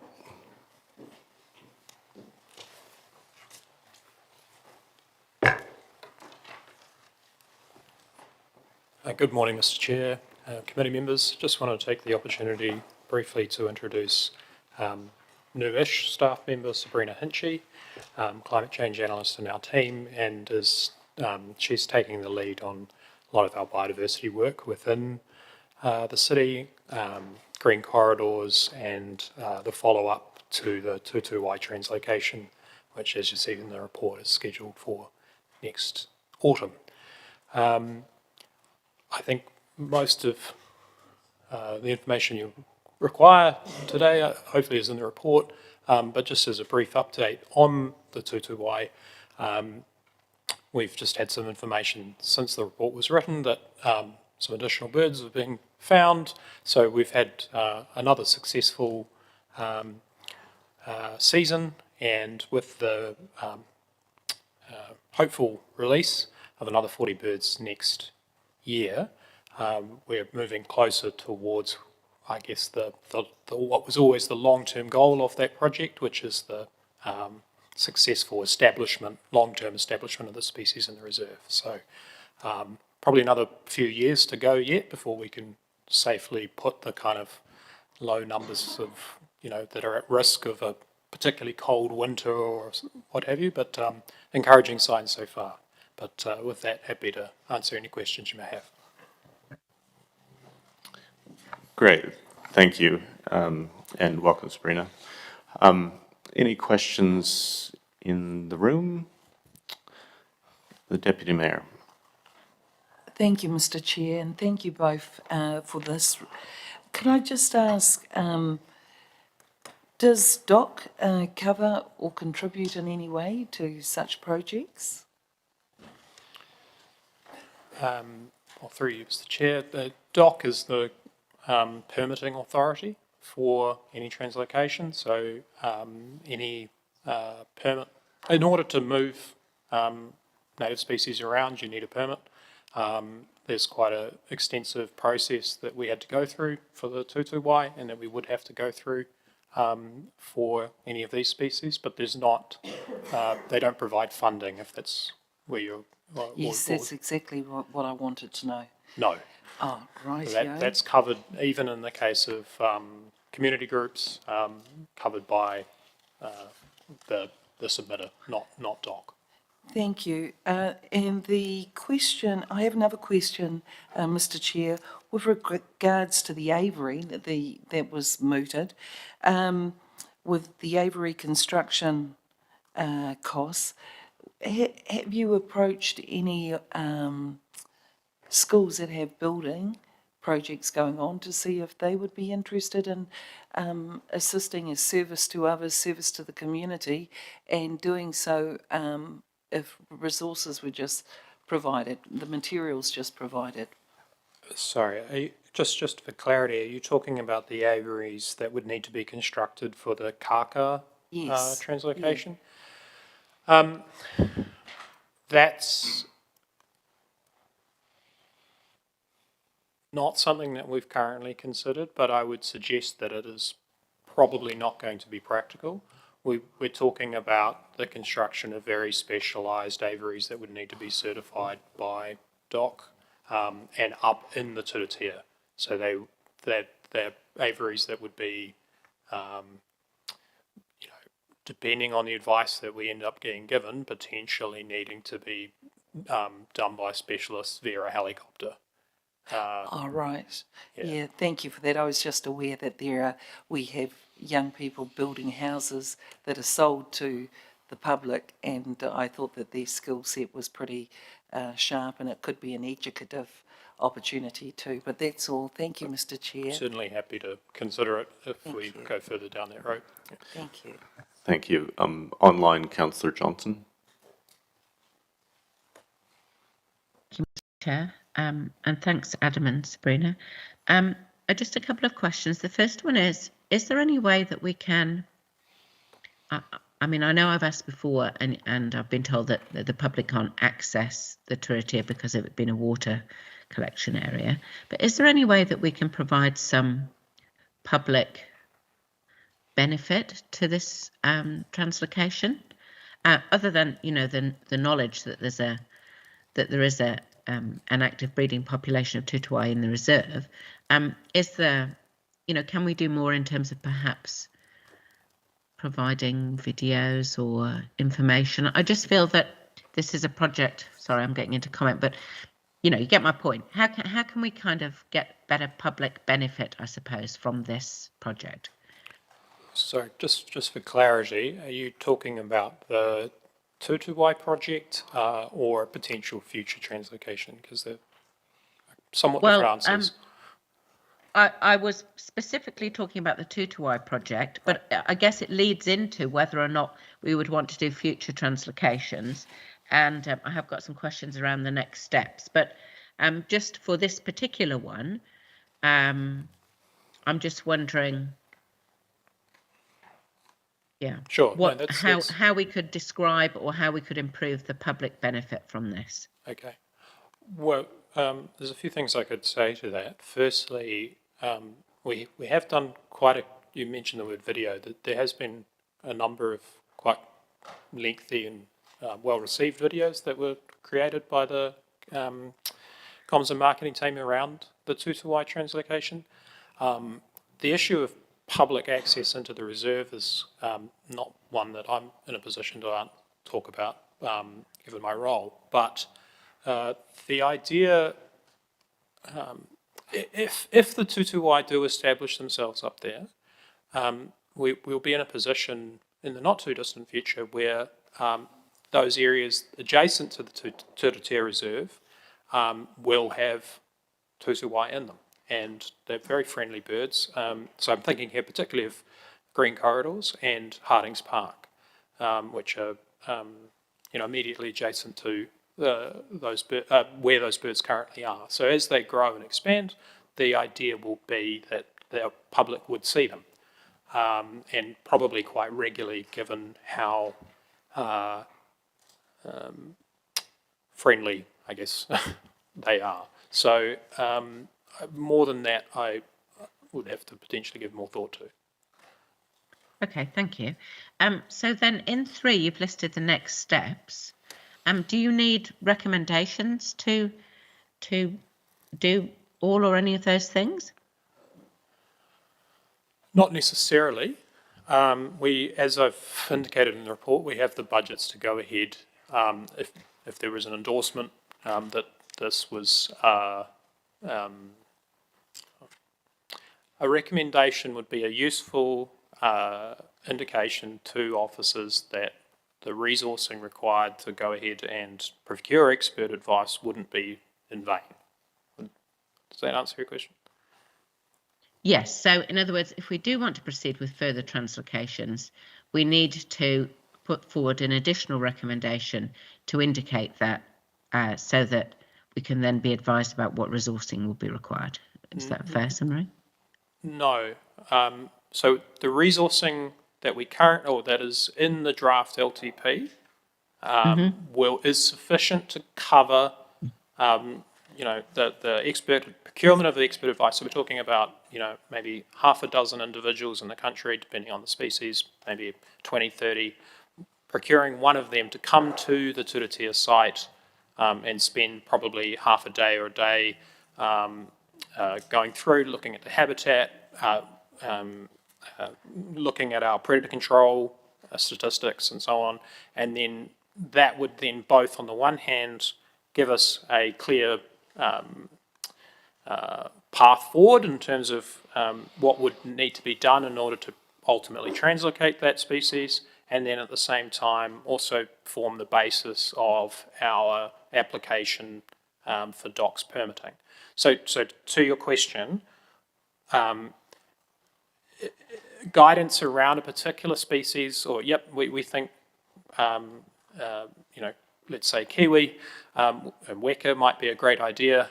We have the budgets to go ahead and do that. So no resourcing is required. But what I have indicated also in the report is that what we don't have is the resources to actually carry out that translocation, given that all of these species will be more expensive than Tutuwai, given their size, their rarity, and so on. Okay, thank you for that. Councillor Isabellan. Thanks, Mr. Chair. Tēnā kōrua.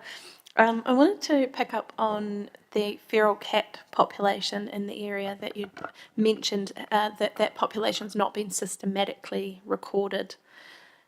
But do we have a general rather than definitive idea of what the feral cat population is doing out there?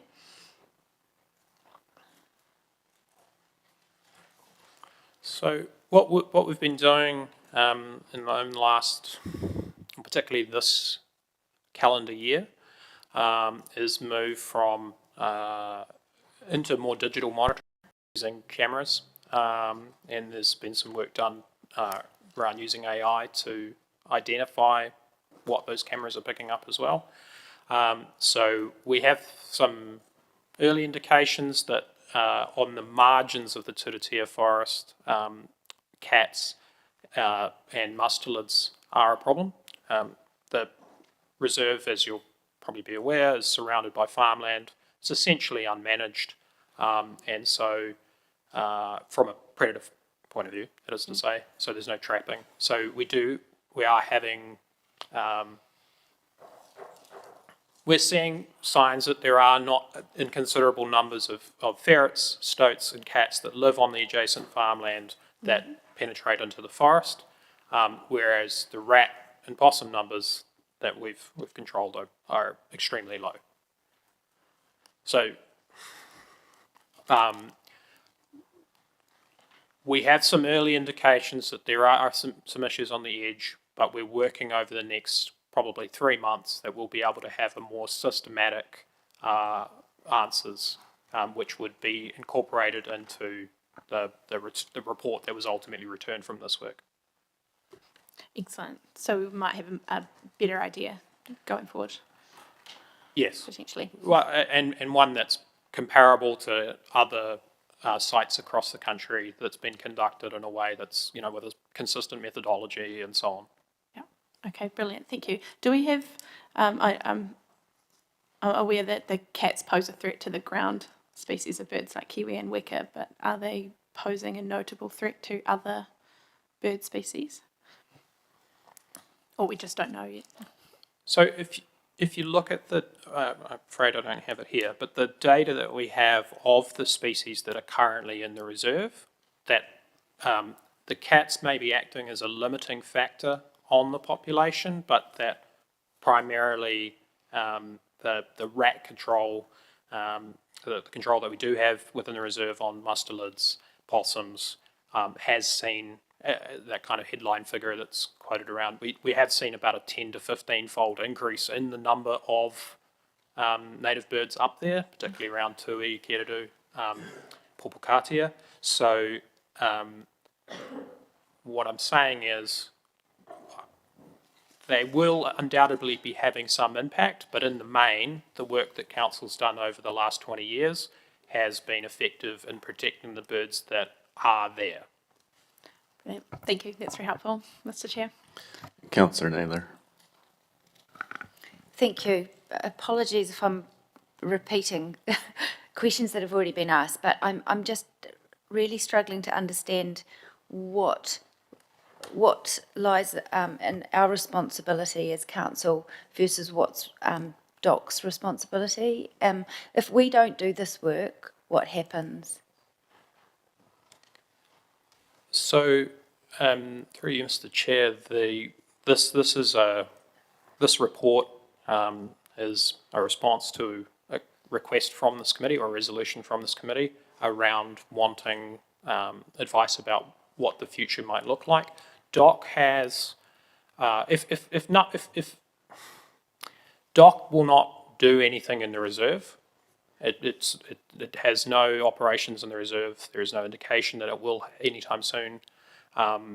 It also does not actively manage the northern Tararuas, which are adjacent to the reserve. So nothing will happen essentially unless council wish to proceed with another piece of work. Okay, and looking at page 57, the outline of cost estimate summary, I'm just not quite understanding. You mentioned that all of the budgets exist already. Is that correct? Are you saying that all of the budgets that are outlined on this page are existing budgets that already exist? I'm saying that the investigation work that's indicated in the second column there, we have within the draft LTP sufficient headroom to cover that piece of work, which would allow us, without requiring any additional budget to be allocated, to come back with a report that would give you more detail about what it would require to, let's say, translocate Kiwi. And in the other columns there are a very rough guide as to what the cost of that would be, which are not currently budgeted, and we're not proposing that they be budgeted at this stage either. We would presumably come back to you with a budget, more detailed budget request that would be go through an annual plan process. So we've got the 10,000 we can cover. Any additional work of actually carrying out flying in Kiwi from, the Hawke's Bay or whatever it might be, is something that we'd have to discuss at another time. And what is the model around the country for other councils in terms of, is this work that other councils do, or is this work in other areas that Department of Conservation do? So DOC will manage DOC reserves, national parks, areas under their jurisdiction. And so, a lot of that work over the years has been focused on offshore islands, for example, where we're talking about council reserves, or in many cases private reserves, such as Bushy Park, where we received the Tutuwai from. That process is undertaken by the person or the party that owns that land. So they say they want Kiwi, and then they go through a process of making that land suitable, permitting, funding, carrying out that process. Okay, thank you. Thanks. Can I just ask a brief question around whether species reintroduction is amenable to fundraising, and if so, whether fundraising is a pathway that the council is currently pursuing?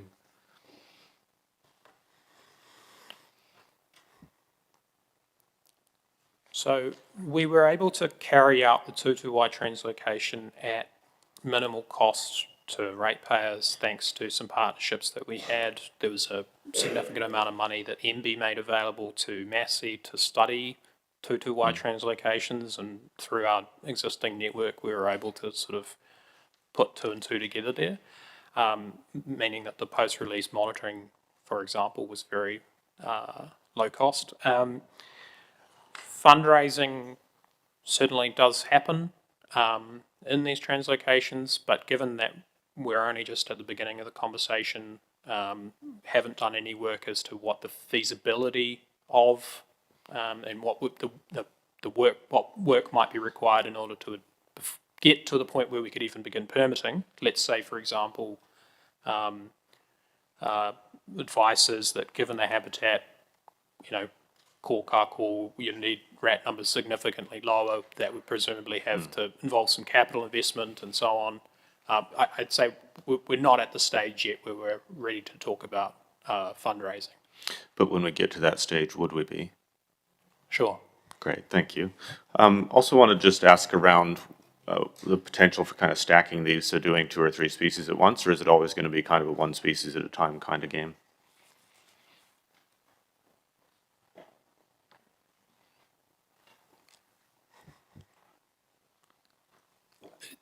I think it would be possible, but perhaps unlikely, given that we're not a offshore island or predator-free sanctuary, fenced, for example. That I suspect.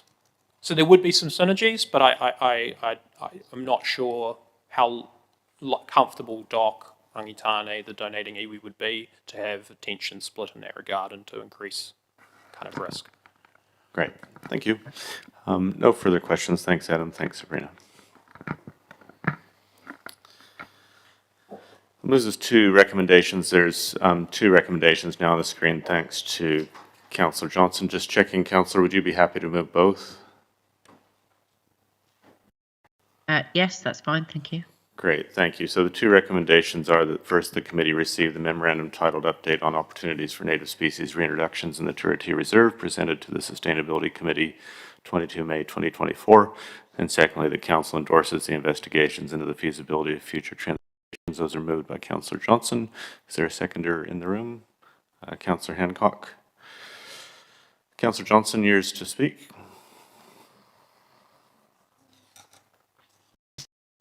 I mean, obviously, support receiving the memorandum.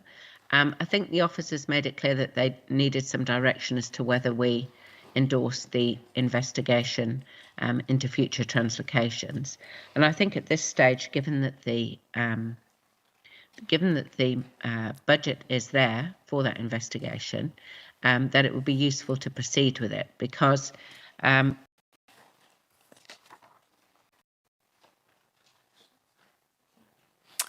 Sounds dropped out. Sorry. Sorry, I'm not sure how much you heard. Give us about the last 30 seconds. Okay, so just to deal with the additional recommendation, I think it's sensible that we go ahead with the investigation, for which there is money already budgeted, so that we have information as to whether or not future additional translocations are even feasible. If they're not feasible, well, that puts an end to it. If they are feasible, then I think that this potentially is a big opportunity for us as a region. It doesn't necessarily mean that council has to fund it all, as you were exploring yourself through questions. There may be certainly other means of funding it, but the initial question has to be asked: is this a feasibility or not?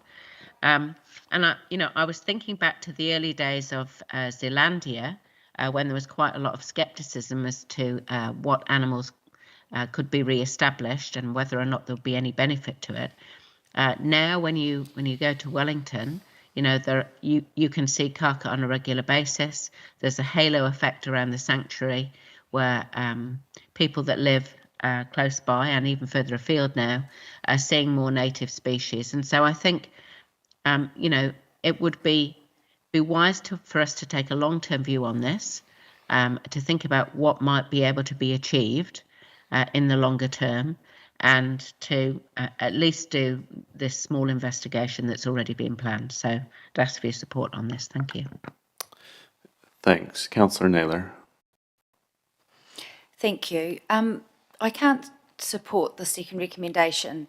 I think as a council we've become very good at asking for reports, and that equates to our community paying for many reports. Many of those reports we actually disagree with.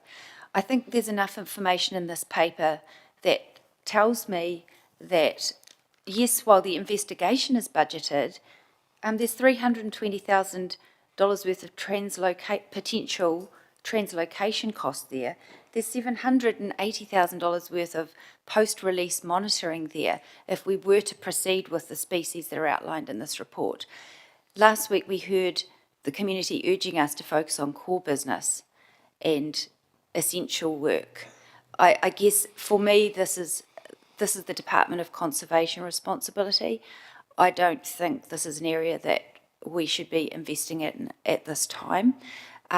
And asking for a report basically signals to officers that we want them to go away and do further work that will inevitably come back to us with options for us to spend more of our community's money. And I think we just need to start actually drawing a line and saying no to some of these reports. So I'll be saying no to this. Thank you. Councillor Zabellin. Thank you, Mr. Chair. It's a difficult one for me because I have been inclined to think we should stick with what we're doing in this space and aim to do it well. And we've heard from the Ruahine Kiwi Project this morning about the difficulties that they've had in a very long-term and committed process to re-establishing species in the Ruahine Ranges, and that they're looking to crowdfund and make up for shortfalls that are happening. I absolutely want to see increased biodiversity, absolutely want to see that, but I do have worries that we also, I live in this area adjacent to the Turitea Reserve. We have a massive feral cat problem which we're only just beginning to understand the reaches of. I am worried about potentially setting ourselves up to send vulnerable species into areas where the predator risk is not fully understood yet. although I take the officer's point that that work is ongoing. And while I am an advocate for a long-term view, I think a greater focus on the translocations that we have done and maybe looking to better support other projects like Ruahine Kiwi that are underway and have gained significant momentum might be a more prudent and fruitful use of our resources. So I am inclined to vote against option 2 at this stage. Happy to be convinced though. Thank you. Thank you, Councillor Hancock. Yeah, thank you, Mr. Chair. I guess I just really want to state this, is that environmental restoration actually is very critical to the well-being of our communities, and it is very, very important work. And I guess when you listen to Environment Network 102 this morning and the Ruahine Kiwi project, what actually was very apparent to me was the very considered and evidence-based approach that they actually take to reintroduction of native species to their habitat. The bottom line is that if we're looking at Patiki Kaka, Kokahu, Kakariki and Weka, if the feasibility says we can't reintroduce, we won't reintroduce, so therefore there's no cost. So the budget query is only a potential. So those are my comments. Thank you. Thank you. Councillor Hopata. Thanks, Mr. Chair. Just after listening to Councillor Naylor and Councillor Zabella, I've kind of reversed my thoughts about what I would do. So I think I won't, if you could separate, I think I won't vote for recommendation 2, just because I've been thinking about, going forward and not spending as much money as what we need to do. I know it's in the budget, but it's the consequence of what we will do and going forward. So I won't be voting for the second option. So if we could just have them separated, that would be great. Thank you. Thanks, Councillor. They have been separated. I would briefly comment before going back to Councillor Johnson for right of reply. I'm quite comfortable with supporting both of these, and in particular, for me, am conscious of what we hear from the community, and clearly one of the things the community would like to see is great things happening in the city that don't necessarily have to be paid for by ratepayers. And a way to get there in this case is through council doing the feasibility work and then having a fundraising objective against species reintroductions. Those kind of things can be very successful in terms of attracting external funding. We already have a significant wind farm that is generating council revenue on the edges of this reserve. Currently, that's a revenue stream that's kept at a very general level, but could in future be considered to be more focused. So I think there's a range of investment options that would be enabled by undertaking feasibility, and would encourage councillors to perhaps reconsider their concerns around this and see it as a way that we could pave the way to some non-rates revenue actually driving some benefits here in terms of biodiversity and in terms of ultimately amenity for residents as well as tourism offerings. If you look at how mainland islands and bird reintroductions around the country have gone, you talk to why do people visit Dunedin today, why do people visit Wellington today, a lot of the reason that people choose to visit those places is because of the native bird species have been brought back into those areas, and there's no reason why our city couldn't also have that claim to fame. To the Deputy Mayor. Tēnā koe, Mr. Chair. I'll be supporting both of these recommendations. I want to say that I too was influenced and very supportive of the Ruahine Kiwi project that we heard about this morning, and knowing the wonderful work and considered work that they've gone into. With regards to this, we're talking about endangered wildlife. And we all know that. We also saw the importance and the result of good predator-free programs that have been getting rid of the predators that are also destroying the fauna up in the ranges. And from a Māori perspective, these are taonga of tāne mahuta. And so the whakapapa, which is mentioned in the policy, is really important from a cultural perspective, and no doubt the Māori advisory group would be alerting them to that. But I suppose I also am aware of how successful, as you mentioned, I endorse everything you'd said, how successful places are that have gone to protect the endangered wildlife. And I think of Maunga Tautari Sanctuary Mountain, which I think would be a really fantastic starting place, because it was one of the earliest sanctuaries that had been set up, and the collaboration and the sponsorships and the partnering have been very successful over many, many years. And you're right, people go there, one, to educate themselves about that, but also to support. And it's good for a whole range of reasons, socially in particular, and hauora. So thank you. Thanks, Mr. Chair. Thank you. Back online now to Councillor Johnson for right of reply. Thank you, Mr. Chair, and thank you for your comments and for the comments of the Deputy Mayor and Councillor Hancock. Just to address some of the concerns that were raised, first of all, around costs. This report would be on weka and kiwi. It's not on every species that's in the list, so the figures quoted by Councillor Naylor are not correct. Secondly, there's no commitment either now or potentially ever for us to pay for these. It could easily be done through fundraising.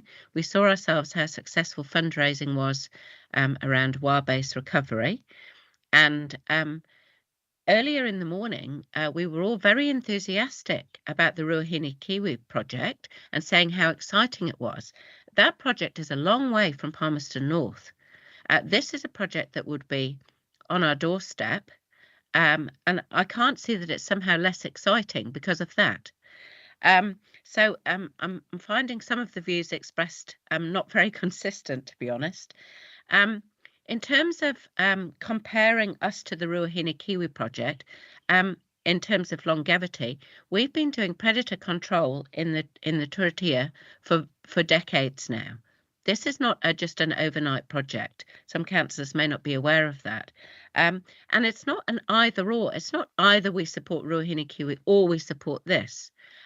Native biodiversity needs support all across the country. So I don't see this as being an either or. This is a long-term project that we have been working on in the Turitea, and it's not something that we would go into in any way, as I think Councillor Zabane said, to put vulnerable species at risk. That's the whole idea of having a report into it to start with. So we wouldn't be putting vulnerable species at risk. So I just think you need to have a vision here, councillors. You need to look ahead to see what's possible. It doesn't have to be ratepayer funded.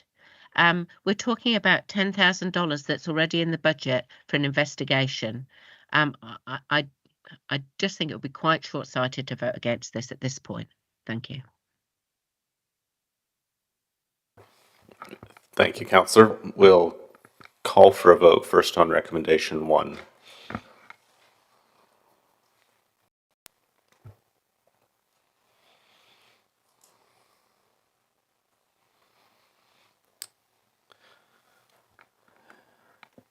And that's passed unanimously. And recommendation 2.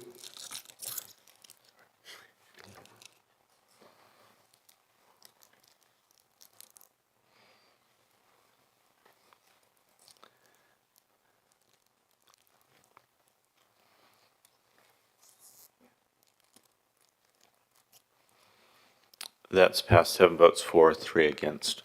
Thanks, colleagues. We will break for morning tea, and we'll ask you to be back here at 1:15. We do have substantive items left on the agenda, so I'll see you at 1:15.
Welcome back, colleagues, to the Sustainability Committee meeting, 22nd of May 2024. We're on item 10, which is the sustainability review, and would invite Olivia Wicks to come and present this report to us.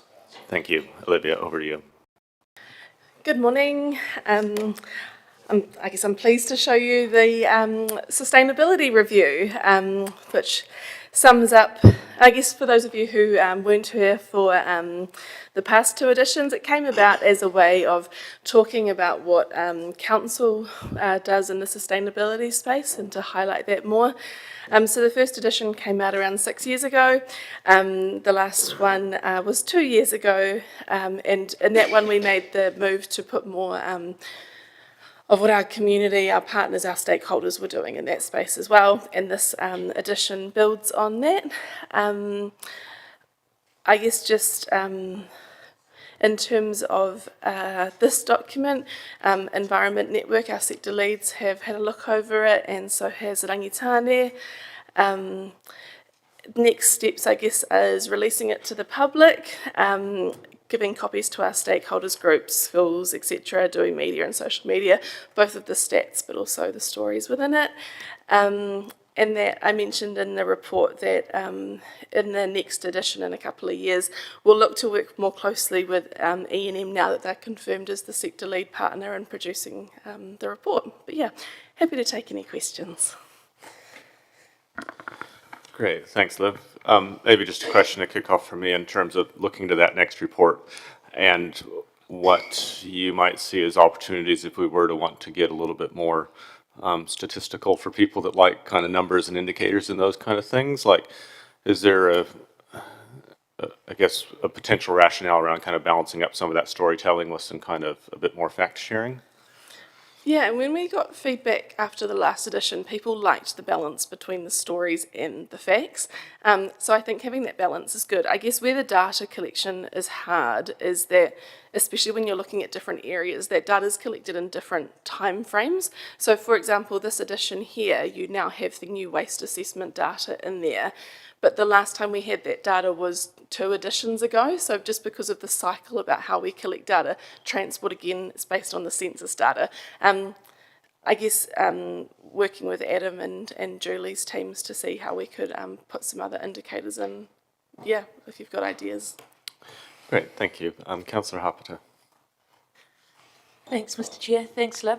So who's your audience? Who will you distribute it to? What's your medium? What's your channel? So tell me all about where you're going to put this. So our audience, which is unusual, is everyone, where we are trying to, I guess, communicate it in different ways to different groups of people. So we will obviously have a digital copy online, but we do send hard copies out to the schools, the people and the groups and the stories who are mentioned in there, as well as some of our big city partners.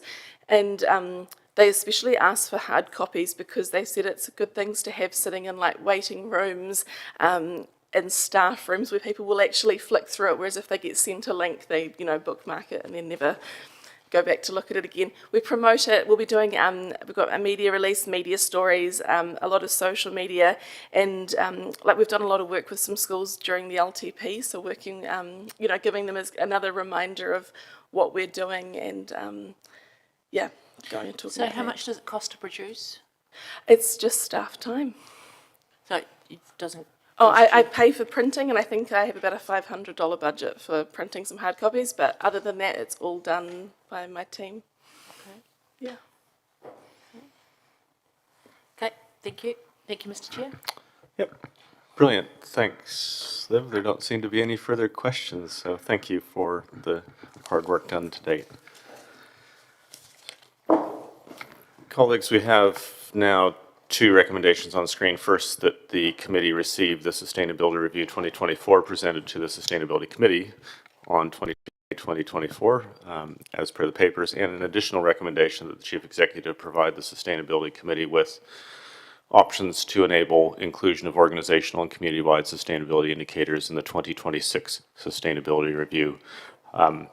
So speaking to those, moved by myself, seconded by Councillor Isabel, and speaking to those in turn, the sustainability review that we have in front of us is absolutely fantastic. It's got a great range of story in it. It talks very much about how we work in partnership with Mana Whenua. It talks about how we work in partnership with the community and talks about achievements across a whole range of areas from emissions, energy, transport, water, resource recovery, urban design, and biodiversity. So it's a really fantastic piece of communication that we can use, and very much to Councillor Hapara's comments, you know, about how we do get those, questions, how we do get that out to the community and make sure the audience does connect with all these great stories. But it's a really strong publication that sits, and really a lot to be proud of in there in terms of what's being done both through council and through the wider community. Looking to the future, and very much this is where the second recommendation is going, it would be nice to have a bit more structure in it in terms of what comes through in terms of numbers and indicators. And as we heard from Liv in response to questions, kind of pulling on that data and when it's available and timing of it has been a little bit loose. And so this is just seeking to tighten that up so that we'd have an opportunity to have an understanding as council what we might see coming through in terms of organizational and community-wide sustainability indicators. Some of those additional indicators are already coming through the long-term plan process, but there may be other data streams or sources of information that we could build into that. So just gives us an intermediate step probably in 2025 where we would consider what further information would flow through into that sustainability review. We hear a lot from the community around accountability, around reporting back, around transparency, around understanding what their rate dollar is actually doing. So really interested to see that second piece there to help support that. Councillor Zabellan. Thanks, Mr. Chair. I support all of that. I'm very pleased in this review to have our sustainability wins and achievements up front and centre in this document, especially that it's noting the savings that have been made in dollar terms as well as in tonnes of carbon terms. It's a great way to pull together a lot of different work that's happening across different work streams that isn't always visible in one space to show the cumulative effect. So that was really great to see. I especially appreciated listing out specific actions and initiatives that have been undertaken and that it sets out a pathway forward for intended actions in the future. I also thought it covered a really wide and interesting view of community action. It's just not the usual suspects and doing awesome work. There was a lot of other cool innovations that were included in it, which I thought was very exciting to read about. It shows such different ways of walking the talk at all levels. So bringing, I think, all this work together can help to celebrate what's being done in Palmy by us organisationally, but also by a lot of motivated and very innovative people and groups in the community. And also, I think I'm very supportive of option 2, because I have been a wee bit critical in the past about our KPIs and performance measures for goal 4 having a lot of repetition or a duplication, and I think that having some indicators could really help just make that more specific and be able to help us to be able to track our progress and celebrate those wins more transparently as well. So I'd be very happy to support both, and thanks for the enormous amount of work that has gone into pulling this together and hustling everyone to get their contributions in. I know that can be a bit of a mission, but it's a job very well done, I think. Thank you. Thank you, Councillor. Councillor Naylor. My question just really is to the Chair and Deputy Chair in terms of the second recommendation. I'm just wondering, in terms of the amount of steps that we have sometimes in our processes, why we would need options to come back to us. Could we not just ask the Chief Executive to include organisational and community-wide sustainability indicators in the 2026 sustainability review? Or do you think that we need to have input into what those indicators are? Yeah, good question. From my point of view, it was being sympathetic to elected members that have concerns around kind of the cost of things, and I thought it'd be useful for us to understand kind of what data is already in-house and free and could just simply be grabbed, and if there's then, you know, some gaps in that data, what the cost might be to actually bring a more inclusive set. So that was kind of around options, was assuming that we'd had an amount of data in-house that we could just marshal, and then that there might be other data that we may or may not value.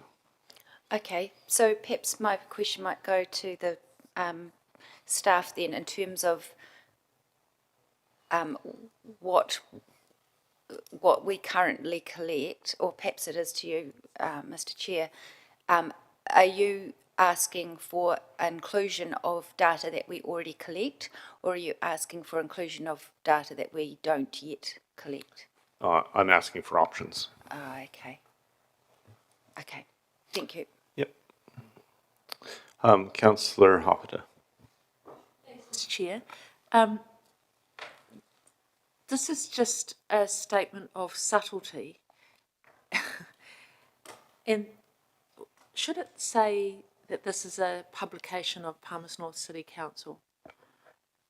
And I'm just saying, it doesn't actually sort of say that. I mean, it doesn't say anywhere on it that it is produced by the City Council. I mean, it's got branding on it, that it's got the City Council branding on it, but it doesn't say that it is a Palmerston North City Council publication.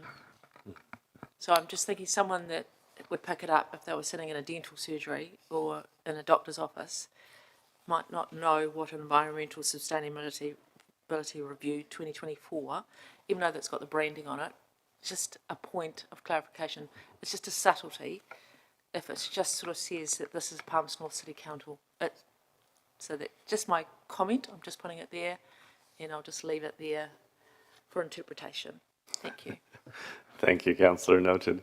Going online to Councillor Johnson. Thanks, Mr. Chair.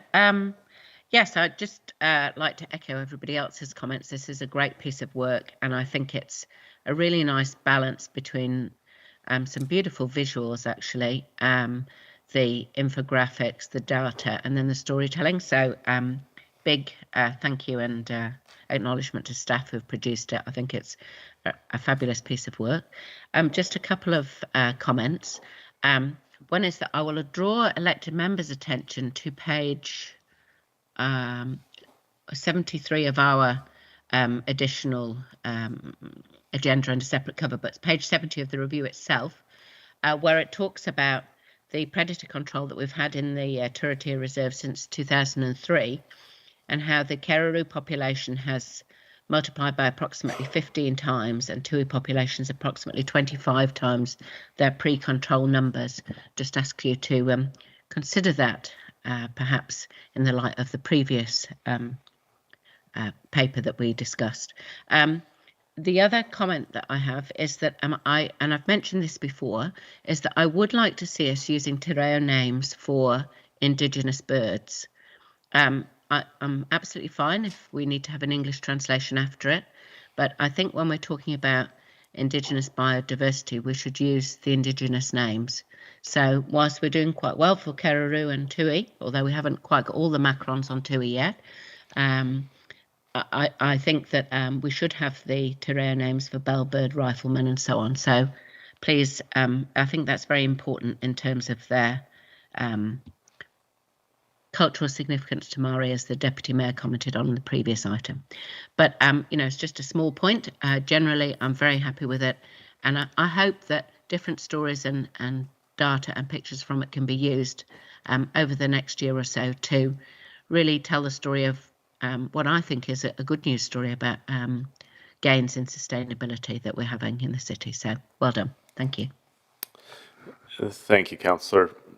Not seeing any further comments, and be quite happy to take both of these together, and we'll call for a vote.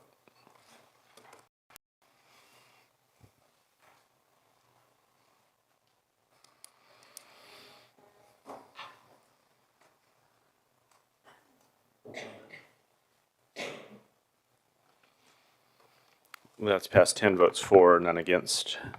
Thank you again, officers, for that work. This moves us to item 11 on the agenda, wastewater treatment plant nature calls quarterly update, and invite Mike Monahan and Anna Lewis up to the table.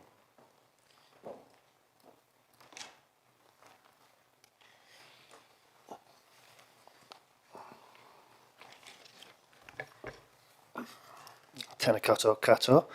Ko Mike Monahan aho. Good morning, Mr Chair and Councillors. We're very happy to present the quarterly update for Nature Calls, and we're happy to take the paper largely as read. I just point out in item 6.2 we have an updated budget figure for you. When the paper was wrote, we put the end of March figure. We now have the end of April figure, which is currently at 1.49 million for the year.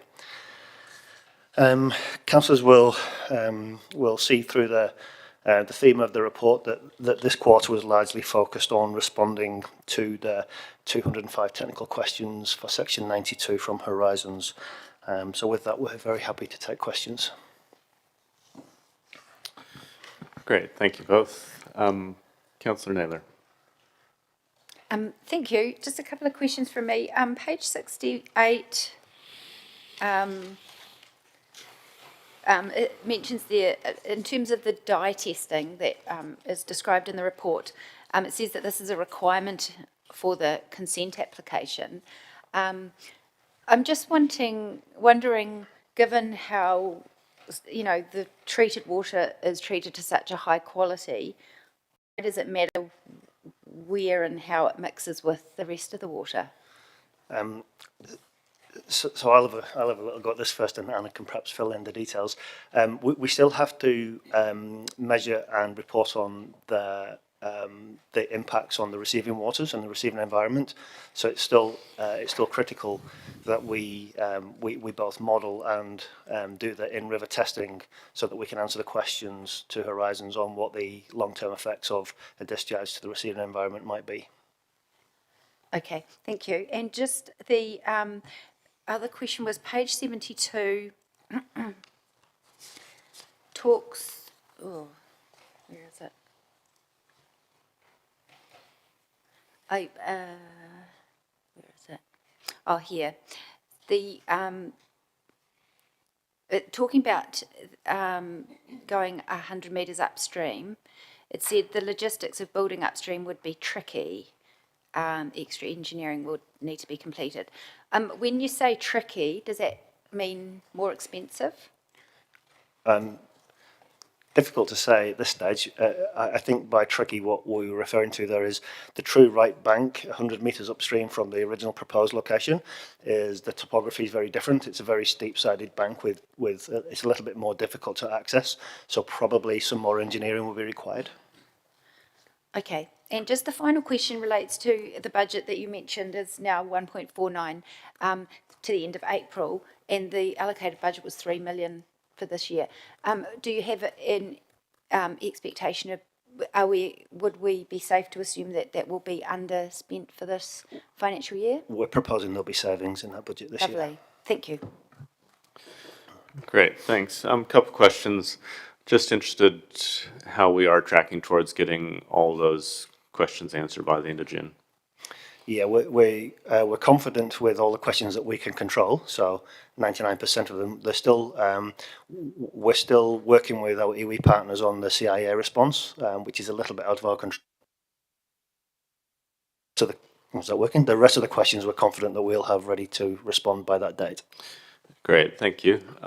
Just you referenced the multi-criteria analysis around land acquisition being something that's underway. Could you just talk us through what's in the MCA for land acquisition at this stage? Yes, the multi-criteria, I don't have them in front of me, so I can't remember off the top of my head, but usually technical information such as soils, flooding, capacity, drainage, technical land. There is a line item for cultural, but we have been talking with the iwi and hapu about how that would be assessed. There's usually a different way of doing that with them individually, depending on how they like to contribute to that. Planning constraints, sorry, I don't have them in front of me, but usually they'd cover a sort of range of technical areas.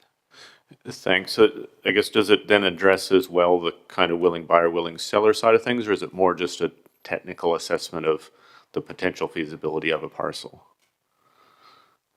Sorry, I can't remember off the top of my head, and I do think we had some questions on this maybe last time we were here as well. I couldn't answer that, to be honest. I haven't got them in front of me.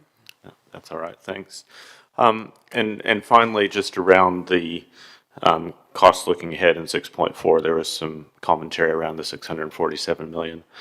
What advice would you have for elected members if I guess there's a desire to take an arbitrary different number through the long-term plan? What might be the implications of that?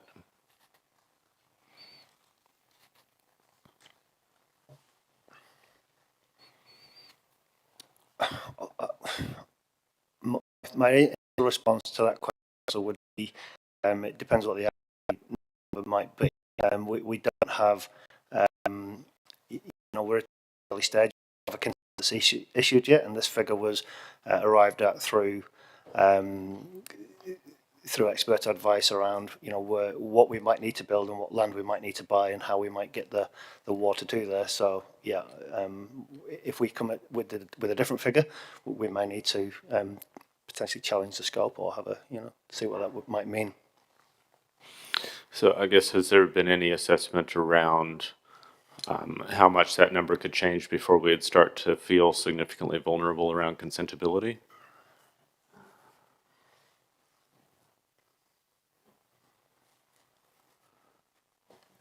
Again, I find that's a really difficult question to answer at this stage. That number, as we've indicated, comes with contingencies built into that number for that very reason.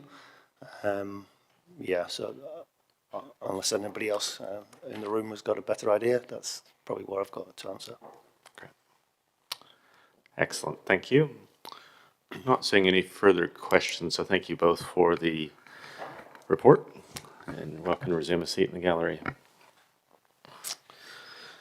So a recommendation in front of us that the committee receive the report titled Wastewater Treatment Plant Nature Calls Quarterly Update, presented to the Sustainability Committee 22 May 2024, which I'm happy to move, seconded by Councillor Zabellin.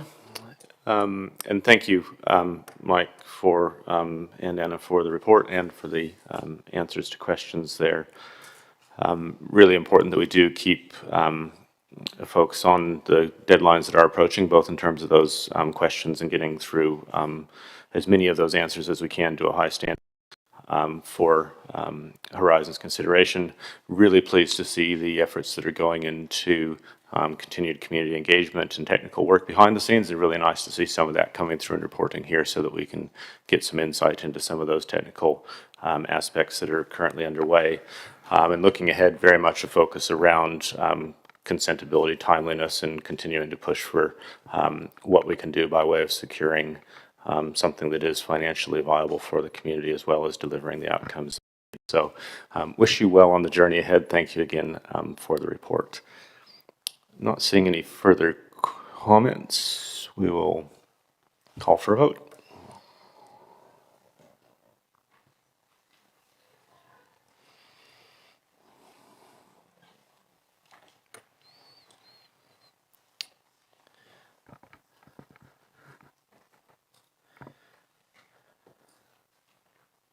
That's passed 10 votes for, none against. Brings us to the final substantive item on the agenda, which is item number 12, Palmerston North Fielding Shared Pathway Project, presented by Glenn O'Connor, Group Manager, Transport and Development. Welcome, Glenn, and Michael Bridge, Service Manager, Active Transport. Welcome, Michael. Settle in, and the floor is yours.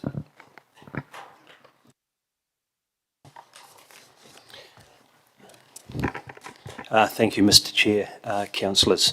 The paper in front of us today discusses the Palmerston North to Fielding Shared Path. For context, there's two major shared paths in the draft LTP, the Fielding to Palmerston North one, and also the Palmerston North to Ashurst shared path. Both these shared paths are at very different stages of their life. The Palmerston North to Ashurst one is very much still in an earlier stage as compared to the Palmerston North to Fielding shared path, which has an endorsed business case from Waka Kotahi, so it is further down the track to be able to be funded. The design of the shared path to Fielding is much more advanced. This paper gives some options to deliver a minimal viable product, which is something for information for council, and identifies some potential cost reductions if there was a lower level of path desired. The other key point that I wanted to just reiterate is we are still in the Waka Kotahi NZTA funding process cycle, so we won't actually know the confirmed funding for any of our transport-related projects till August, September, possibly at the earliest, possibly a bit later.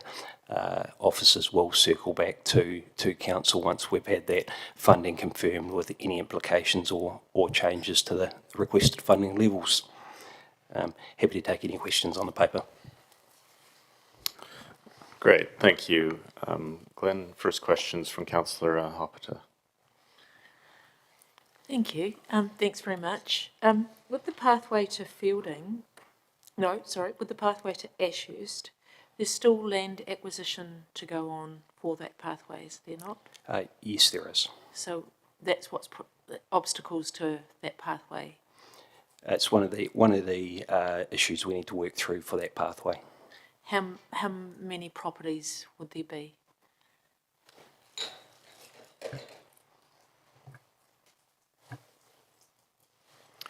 So Michael Bridge, Service Manager for Active Transport. There are 6 in total, but that includes Horizons Regional Council and then some private landowners. So 6, so we exclude Horizons or include Horizons? So that includes Horizons. Do we include them in purchase or exclude? Not in purchase, but in terms of, I guess, the arrangements for so the pathway. 5 for purchase. 5 private landowners. Have we any discussions with them? Yes. With the 5? Yes. Have they been hostile or friendly?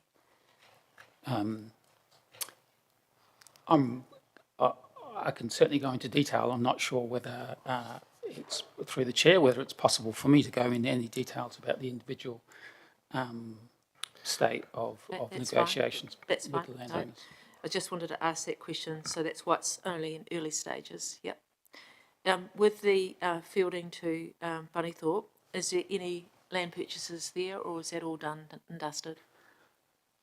The alignment that we have is through our road corridor. There are some very minor pieces of private land which we will would seek to negotiate arrangements for access or purchase with those landowners, but we're talking very small amounts.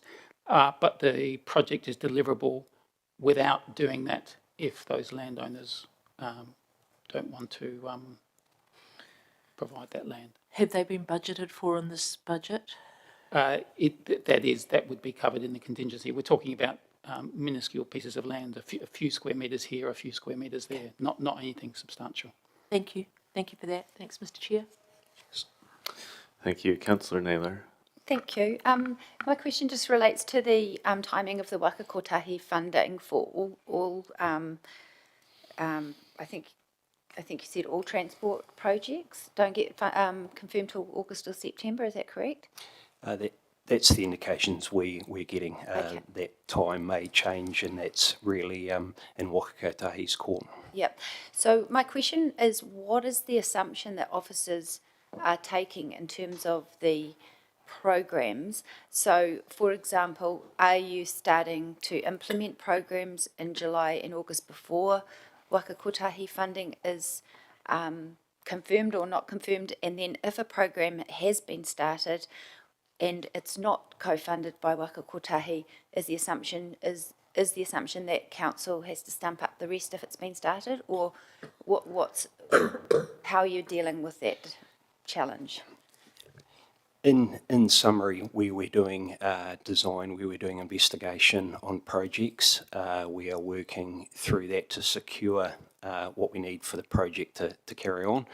In these, at future state, with these 2 paths that we're talking about, there's no physical work started, and there won't be physical work started until we get confirmation of funding and resolutions accordingly. Yeah, sorry, thank you. Sorry, I guess my question relates a bit more broadly, I guess, because this highlights, I mean, if you're saying that that is the case for all transport programs, I guess my question relates to all. So are you progressing other transport programs during that time before it's confirmed? Every 3 years, the transport funding is unclear. What we typically know is that the majority of the core programs get funded in some form, so we ensure that we don't overexpend or overcommit in that period of uncertainty. In the wider transport, it's a fair assumption that our maintenance will get funded, that our operations will get funded, and our renewals will get funded. Maybe not completely to the level that we've asked for. However, there'll be some core funding that we'll continue to provide. So the planning and the setup for that work continues. And just finally, is the assumption around these pathways for a 50% contribution from Waka Kotahi? Correct. And has there been any indication yet as to the likelihood of that? Certainly with the recent government policy statement on transport, the GPS on transport, which sets the directions for transport in New Zealand, there's some fairly clear signals that active transport, multimodal, wasn't as high up the priority list as the previous GPS. Reading into that, I think those sort of shared path cycling projects across our country will be harder to find funding for. How that transpires, we need to wait till the funding's available, till the decision's available on the funding. Sorry. So what's Council Officer's advice on our decisions next week about those programs that have got big question marks around them in terms of the co-funding? Officer's advice would be that within August, September, we'll get some confirmed funding and we'll bring back a report what that means then. So for that short period of time, the advice would be we wouldn't enter into any contracts or bits and pieces in those couple of months until we find out the funding and can make some informed recommendations to the council table. Okay, thank you. Thanks. Just a couple of questions from me. One around looking at this project, traversing some land that has a lot of other development interests around it. So from a planning point of view, how would we be managing severance risks through a connected up path between the city and Fielding when there's a lot of other development interests coming in seeking land and rights to that land?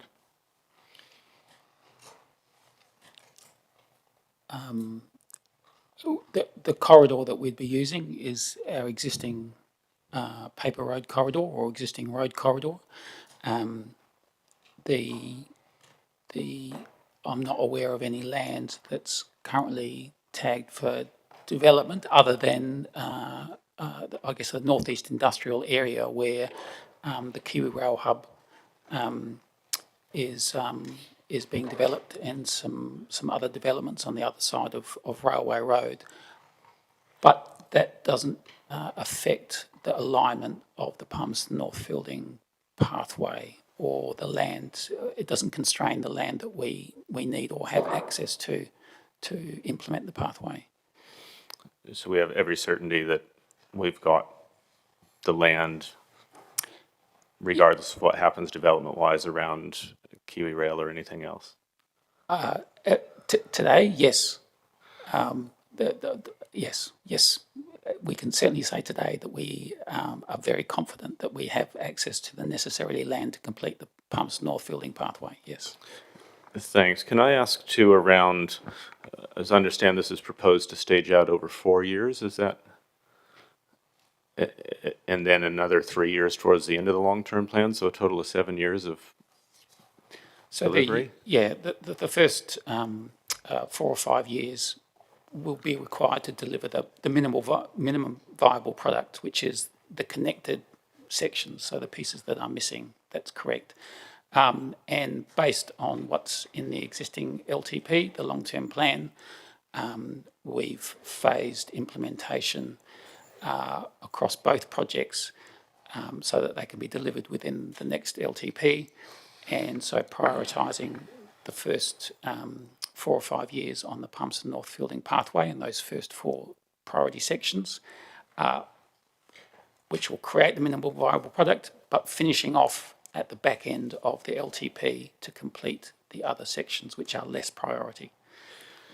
Thanks. And is there any kind of rationale around it going faster? I'm just conscious that build costs go up over time, and I'm a bit lost as to why it's going to take 4 or 5 years to do like a shared path. It seems like, some really big projects have been done over those kind of timeframes. Could it be done faster? Yeah, absolutely. I'll get the only constraint is the financial envelope, if you'll excuse the jargon. It's just so we've calibrated, phased both projects over the LTP to allow for the to fit into the $5 million per year for the shared pathway program. Sorry. Yeah, turn to Bryce. Bryce Hosking, Acting Chief Infrastructure Officer. Probably the only thing I'd just build on that would be there would need to be some contractor availability and deliverability considerations as well. I would just caution if we found ourselves trying to do $12 million worth of work in 1 year type stuff, that I'm not convinced at this point we could necessarily secure a contractor to do that work in that time frame. Thanks. So, I guess thinking about it from a total cost point of view, if we were to do it in a year or two, assuming we could find contractors, would we be likely to be able to deliver it for a lower total cost than if we stretched it out over the life of the LTP? So the engineer's estimate price that we have is based on costs today. Well, the engineer's estimate was actually developed in 2023, so prices will increase over time. That's true, but to what extent we don't know. Great, thank you. Also wanted to ask around cost savings. It seemed like the cost savings were kind of identified in a kind of segment by segment, like you could do this segment but not that segment, rather than saying within this segment we could do 80% of it or something. Is there a reason why we can't kind of resize the cost within segments? I'm sorry, I didn't understand the question. All right. So like in year one, we're going to propose to do from Waz Road through to KB Road. So the price optionality seems to be around whether that chunk happens or not, rather than around within that chunk we could do it at a range of different cost points. So I'm just trying to understand why that is. So we have already done the value engineering across each of the different phases. So that section between Waz Road and KB Road, we've the price that's presented has already had removed what we would see as elements that outside the minimum viable product. So things like lighting or vegetation or seating.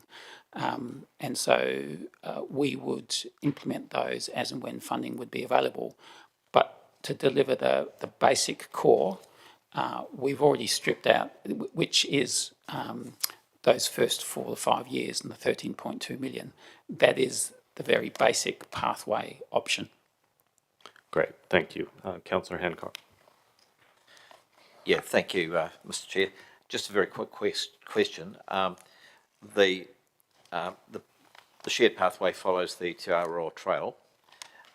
So can you just comment on that and how that might enhance the Te Aroa Trail in terms of a formed path? Because my understanding is that that formed pathway for the Te Aroa Trail at this point in time is actually unformed. Is that correct?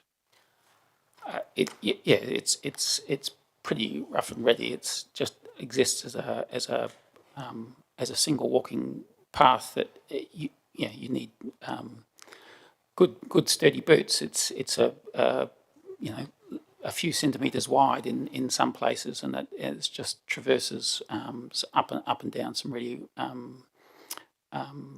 difficult terrain. And for example, you have to walk through Mangoni Stream to get to the other side. There isn't a bridge or anything formed there. So it is unformed largely within our boundary, our council boundary. So I guess probably what I'm trying to actually solicit here is a view in terms of there are some advantages to support the walking option as per the Te Aroa Trail vision, and Yeah, absolutely. The Te Aroa Walking Trail Trust is very supportive of this project, and they would like to see the facility advanced that would support people using that trail recreationally, as well as people who are walking and cycling, and for transport as well as recreational. Yes, absolutely. Thanks, Michael. Thanks, Glenn. Mr. Chair. Thanks. Just briefly building on Councillor Hoppeter's questions around the Ashurst path. So would officers be in a position to provide a report to council should it be asked for, noting that some of that might be sensitive information that would be in part 2 rather than part 1? Yes, we would. Yeah, great. Thank you. Councillor Naylor. Apologies, just to come back in again. I'm just looking at the budgets on page 191, and there's a very small note under that second chart that says the balance of the budget and program 2057 will be used for the delivery of the Manawatu River Pathway. Is that referring to the pathway to Ashurst? That's correct, yeah. Oh, yeah.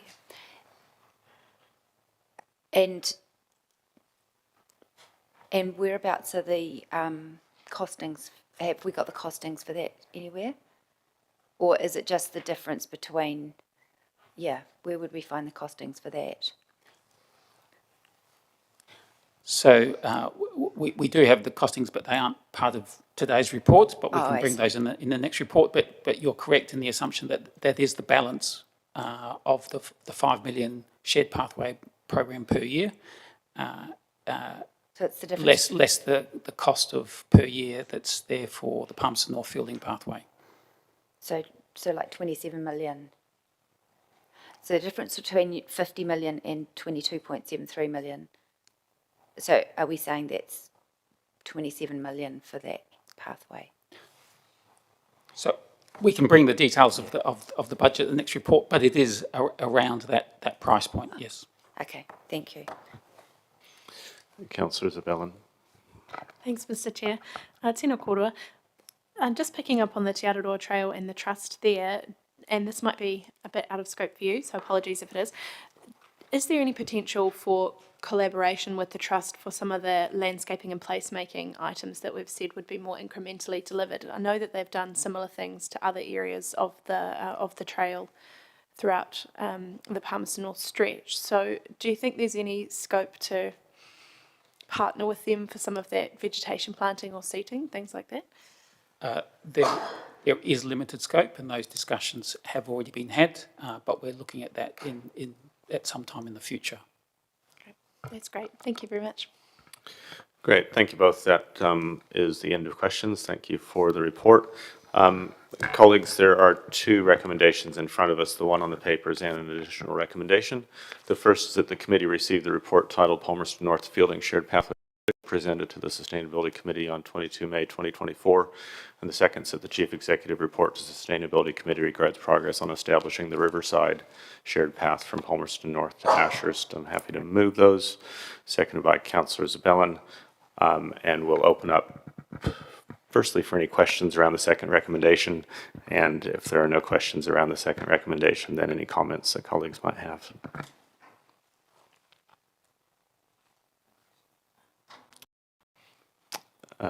Councillor Hoppeter.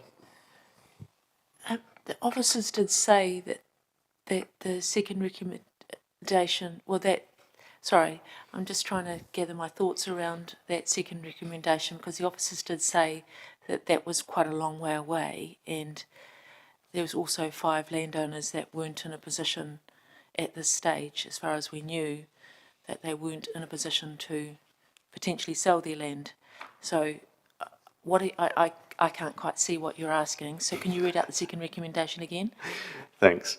I'm happy to read the second recommendation again. The recommendation is that the Chief Executive report to the Sustainability Committee regarding progress on establishing the Riverside shared path from Palmerston North to Ashurst. So the intent of that is that we can get some greater awareness around where things are actually at with those discussions and with actually establishing a corridor that we could then choose to invest in. Okay. And acknowledging that some of that conversation is probably a part 2 conversation rather than a part 1 conversation. Yeah, okay.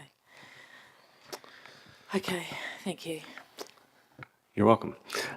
Any other questions or comments?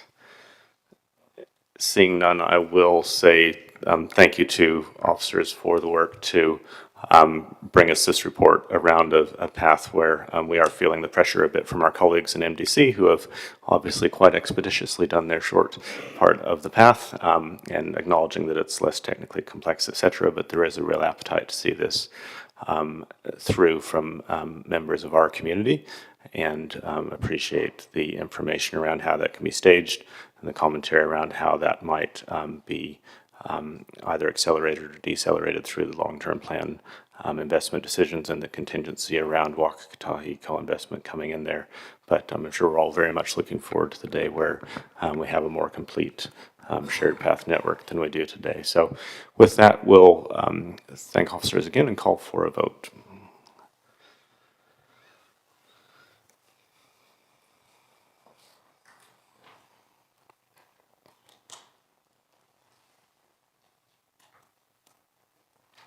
That's passed 9 votes for, none against, which brings us to the committee work schedule. I'll ask the Chief Planning Officer if there's any comments or updates around that. Nothing to add, Mr. Chair. Thank you. I'll look to move that, seconded by Councillor Zabellan. There being no comments or questions around the work schedule, we'll call for a vote that the Sustainability Committee receive its work schedule dated 22 May 2024.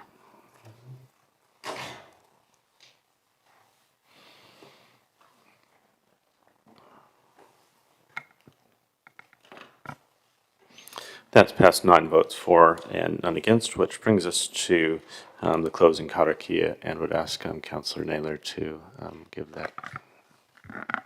Kia puta ki te whaiau, ki te ao mārama, whakamaua ki a tīna, haumia huia tai ki e.